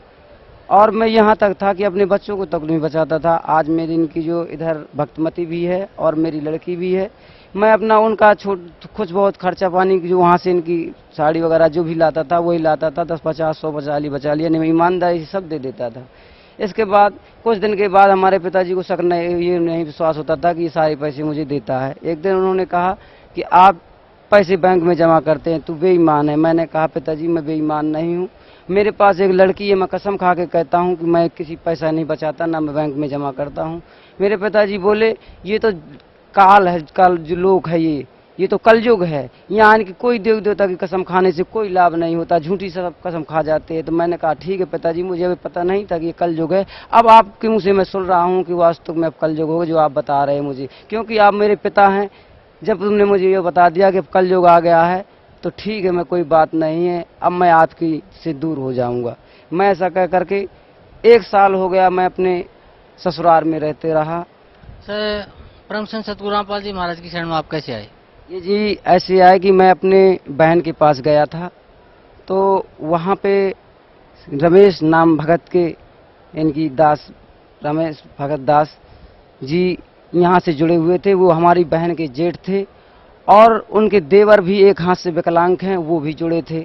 तो मैंने पहले तो रमेश भगत दास जी से मैंने पूछा कि आप कहाँ से जुड़े हैं, तो उन्होंने बताया और मोबाइल से सत्संग भी सुनाया। तो मैंने कहा आप मुझे भी ले जाइए, तो बोले ठीक है आपको ले चलेंगे, जब चलेंगे तो बता देंगे। हमने कहा ठीक है। जब शाम के मैं उनके वहाँ से, क्योंकि वो हमारे दीदी के बड़े ससुर के पुत्र थे रमेश भगत दास, तो जब मैं वहाँ से आया अपनी बहन के पास भी, तो मैंने देखा कि हमारा जीजी का जो छोटा देवर था उनका नाम था निर्दोष दास भगत जी। तो मैंने अपने देखा कि वो पूजन कर रहे थे, मोबाइल में कि भजन वो लगाए हुए थे इनकी, उसमें आरती वगैरह। तो मैं वहाँ बैठकर सुनता रहा। काफ़ी देर जब वो हो गया तो मैंने उनसे पूछा कि आप भक्ति कहाँ की करते हो। उन्होंने बताया कि जगत गुरु तत्वदर्शी संत रामपाल जी महाराज की भक्ति करते हैं। तो हमने कहा कि आप हमको वहाँ ले जा लोगे? बोले जरूर ले चलेंगे। बहरहाल अभी 8 दिन नहीं जाएंगे। तो मैंने कहा ठीक है 8 दिन तो मैं अभी जाऊँगा गाँव, तो हो सकता है फिर वैसे ही टाइम पड़ गया, जैसे वो संत के पास पड़ गया था, मैं नहीं जा पाया। तो मैंने कहा ठीक है 8 दिन मैं यहीं रुकूंगा। तो मैंने ऐसा सोच करके वहीं जब रुकने का करेगा कि मैं आज से यहीं रुक जाऊंगा, तो मैं वहीं पर रुक गया। तो मैंने रात की जो तो उनसे पुस्तक ली और पढ़ता रहा। मैं सोचता रहा कि मेरे पास तो किराया भी नहीं है, मैं कैसे जाऊंगा। तो सुबह जब हुआ तो मैंने कहा कि भगत जी मेरे पास तो पैसे भी नहीं है, मैं कैसे जाऊंगा इनकी आश्रम। तो उन्होंने कहा कि मैं विकलांग हूँ, तुम मेरे साथ चलो, मेरा एक जो है भगत कोई भी जाएगा मेरे साथ, वो फ्री होता है। तो मैंने कहा ठीक है। इस प्रकार से मैंने सोचा कि चलूंगा, किराया तो मेरा नहीं लगेगा, फिर भी मैं आश्रम में जाऊंगा तो पुस्तक भी लेनी पड़ेगी, गुरुजी की फोटो भी लेनी पड़ेगी, मेरे पास कुछ भी पैसे नहीं, मैं क्या करूं। मैं ऐसा विचार करता रहा, बैठा रहा। कुछ दिन मैं घूमने के लिए कुछ बाहर निकल गया। जब थोड़ी देर बाद खाना खाने के टाइम आया तो मेरी बहन के पास एक पड़ोस की बहन बैठी हुई थी। उसने कहा बहन तेरा भैया आया है और मेरा लैट्रिन बाथरूम का काम है, हो सके तो भाई अगर तेरा करा दे तो ठीक रहे। तो जब इन्हें की जो है ऐसा कह करके, तो उसने बहन ने मेरी कहा कि देखो बहन पता नहीं वो करे या ना करे, मैं नहीं बता सकती हूँ, अगर आ जाएगा तो मैं ज़रूर पूछ लूँगा। तो कुछ दिन के बाद मैं उधर ही आ गया। तो उसने बहन ने मेरी पूछा कि भैया आप इनका काम कर सकती हो। तो मैंने पूछा, मैंने कहा दीदी आपका कौन सा काम है। तो उन्होंने बताया कि लैट्रिन बाथरूम का है और मिस्त्री तो है, मेरे पास लेबर नहीं है। तो मैंने कहा ठीक है, जब परमात्मा के यहाँ जाना मुझे काम मिल रहा है तो मिस्त्री से कोई ज़रूरी नहीं है, मैं बेलदारी ही कर लूँगा। मैं ऐसा सोच करके 3-4 दिन काम किया। उन्होंने मुझे 150 रुपये के रेट में 650 रुपये दिए। मैं यहाँ सतगुरु महाराज की शरण में आया। तो जब मैं यहाँ आया, जगत गुरु तत्वदर्शी संत रामपाल जी महाराज से मैंने नाम लिया और जितनी उनकी शरण में आकर मैंने आशीर्वाद लिया, उन्होंने मेरे सिर में हाथ रखा, सारा मेरा कष्ट दूर हो गया और जो भी सिर में दर्द होता था और पीड़ा भी रहती थी सब खत्म हो गया। तो मैंने ये सोचा कि अब मैं अपने घर जाऊंगा और अब मैं भक्तमती को भी कहूँगा कि आप चलो। तो मेरी भक्तमती उस समय अपनी ससुराल में थी, क्योंकि मैं घर वालों से ऐसा जग हो गया था तो मैं चला आया था। जब मैं अपनी ससुराल गया तो मैंने अपने कहा कि आप भी इनकी गुरु महाराज की शरण में चलिए, तो बोली ठीक है हम चलेंगे। मैंने अपनी ससुर से भी कहा, वो भी तैयार हो गए जाने के लिए कि ठीक है हम भी चलेंगे। तो यहाँ से मैं आश्रम से कैसेट ले गया था, वो जा कर के कैसेट लगाई और सबको मैंने दिखाया। इसके बाद कैसेट दिखाता रहा, 2-4 भगत भी गांव के जो थे वो आकर के सुनने लगे और 2-4 गांव के और आया करते थे। इसके बाद इनकी कुछ लोगों को अच्छा नहीं लगा तो कहने लगे कि आप तुम क्या सुनते रहते हो, इनकी सारा दिन जो होती है बकवास सुनते हो और कुछ लगाते ही नहीं है। तो उन्होंने कहा चलो ठीक है कोई बात नहीं, आपकी समझ में नहीं आता है, मुझे समझ में आता है तो ठीक है मेरे लिए। वो चले गए। फिर क्या हुआ कि मेरे पास कोई नहीं आता था, तो मैंने एक दिन क्या सोचा कि इस कोई सा उपाय सोचूं कि जो ये कुछ सत्संग किसके मन में भी आ जाए और कोई सुने भी इसको। तो मैंने सोचा कि गुरु महाराज कहते हैं कि फिल्म की कैसेट भी नहीं देखनी है और इनको कैसे इकट्ठा करूं मैं इनको। तो मैंने सोचा कि चलो आज महाभारत लगाता हूं, इनको इकट्ठा करता हूं और थोड़ी देर के बाद निकाल लूँगा। तो मैंने महाभारत की कैसेट रखी। जब महाभारत की कैसेट रखी तो पूरा कमरा भर गया इनकी। जब भर गया तो मैंने सोचा कि अब ये कैसेट निकाल करके अब गुरु महाराज की कैसेट लगा दूं। तो मैंने जैसे ये कैसेट निकाल कर और बाहर रखी और जितनी समय मैंने गुरु जी महाराज की ये कैसेट रखी और जैसे ही इनकी कैसेट चली तो थोड़ी देर के बाद सारी ही जितनी थी कमरे के अंदर सब बाहर निकल गए। बोले पता नहीं ये क्या लगा दिया। तो मैंने कहा ठीक है महाराज, इनको कोई ज्ञान नहीं है प्रभु, अब इनको भी ऐसे ज्ञान दो कि ये आपके यहाँ तक आ जाएं। तो मैंने बहुत प्रयत्न किया, वो नहीं आए। फिर मैंने इनसे कहा कि आप चलिए। तब मैंने यहाँ की जब पूर्ण तैयारी करी तो मेरे पास पैसे भी नहीं था। मैंने सोचा कि अब मैं क्या करूं, मेरे पास पैसे भी नहीं है और मैंने 2 को भी तैयार कर लिया, अपनी भक्तमती को भी तैयार कर लिया था और अपने ससुर साहब को तैयार कर लिया। मेरे पास पैसे तो नहीं थे। मुझे ये विश्वास था कि बताते थे भगत जी कि जब वहाँ आपको जाना हो सतलोक आश्रम पे तो कहीं ना कहीं से किसी बहाने से परमात्मा पैसे दे देते हैं। तो मैं उसी विश्वास में था। तो मेरे ससुर ने पूछा कि आपके पास पैसे है या नहीं। तो मैंने कहा मेरे पास पैसे हैं, तुम चिंता मत करो, तुम मेरे साथ चलो वहाँ आश्रम। बोले ठीक है। तैयार होने के लिए एक दिन रह गया आने के लिए यहाँ। तो मैं एक दिन पहले अपनी भक्तमती से पूछा कि आप अगर मैं एक बात आपसे कहूँ, अगर मेरी बात मान लो। तो उन्होंने कहा बताओ। मैंने कहा मेरे पास पैसे तो है नहीं है, आपके पास हाफ पेटी रखी है, अगर मुझे दे दो तो मैं रखाऊँ इसको कहीं और किराया भी हो जाए। मैंने क्योंकि कह भी दिया है इनकी ससुर को भी, अपनी तुम्हारे पिताजी को, और तुम्हें भी लेके जाना है। वो बोली कोई बात नहीं है रखाओ। तो मैं लेकर के उसे गया भरुआ सुमेरपुर सुनार के पास। 5000 की हाफ पेटी थी। वो सुनार बोला भाई मैं आधे में रखूंगा 2500 रुपये में। मैंने कहा ठीक है आप 2500 रुपये में रख लीजिए, मगर मुझे पैसे दे दीजिए, क्योंकि मुझे आश्रम की लगन थी, मुझे परमात्मा के यहाँ शरण में आने की बहुत की जो है तो चेष्टा थी। तो मैंने 2500 रुपये लेकर के वो नई हाफ पेटी वहाँ पे मैंने दे दी और लेकर के मैं संत रामपाल जी गुरु महाराज की शरण में अपने ससुर साहब को लेकर के और अपनी भक्तमती और अपनी छोटी बहन बिटिया को भी लेकर के यहाँ आया। और मुझे इनकी इस तरीके का सुख मिला कि मैं क्या बताऊं, मैं उनकी वर्णन भी नहीं कर सकता अपने मुखारबिंद से, जैसा यहाँ पे मैं देख रहा हूँ।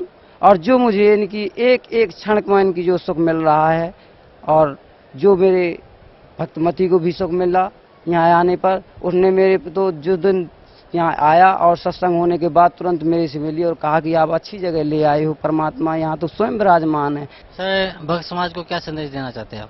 मैं ये चाहता हूँ भक्त समाजों को और अपने अगल बगल गांव वालों को कि ये जो करवाते हैं बुजुर्ग की नवरात्रि में व्रत रखवाते हैं, जवारा बवाते हैं, घी से उसका जो तो हवन कराते हैं, धूप करवाते हैं और फिर उसके बाद उसमें कह देते हैं कि शराब डाल दो, उसमें नींबू डाल दो, अंडा डाल दो, ये धार हो गई, ये ऐसा गलत काम मत करो, इसको छोड़ दो। और बताओ मैंने 11 साल से लेकर के अभी तक इनकी जो है तो सांग इस तरफ से लेकर के उस तरफ इनकी जो है तो कम से कम 100 इनकी 1 कुंटल तक की वजन की लेता रहा, जो कि 40-40 यानी कि 30-30 भगत इनकी जो तो पकड़ करके मुझे जाते रहे, मगर मुझे कोई लाभ नहीं हुआ। तो मैं इससे कहता हूं कि ये नहीं करो।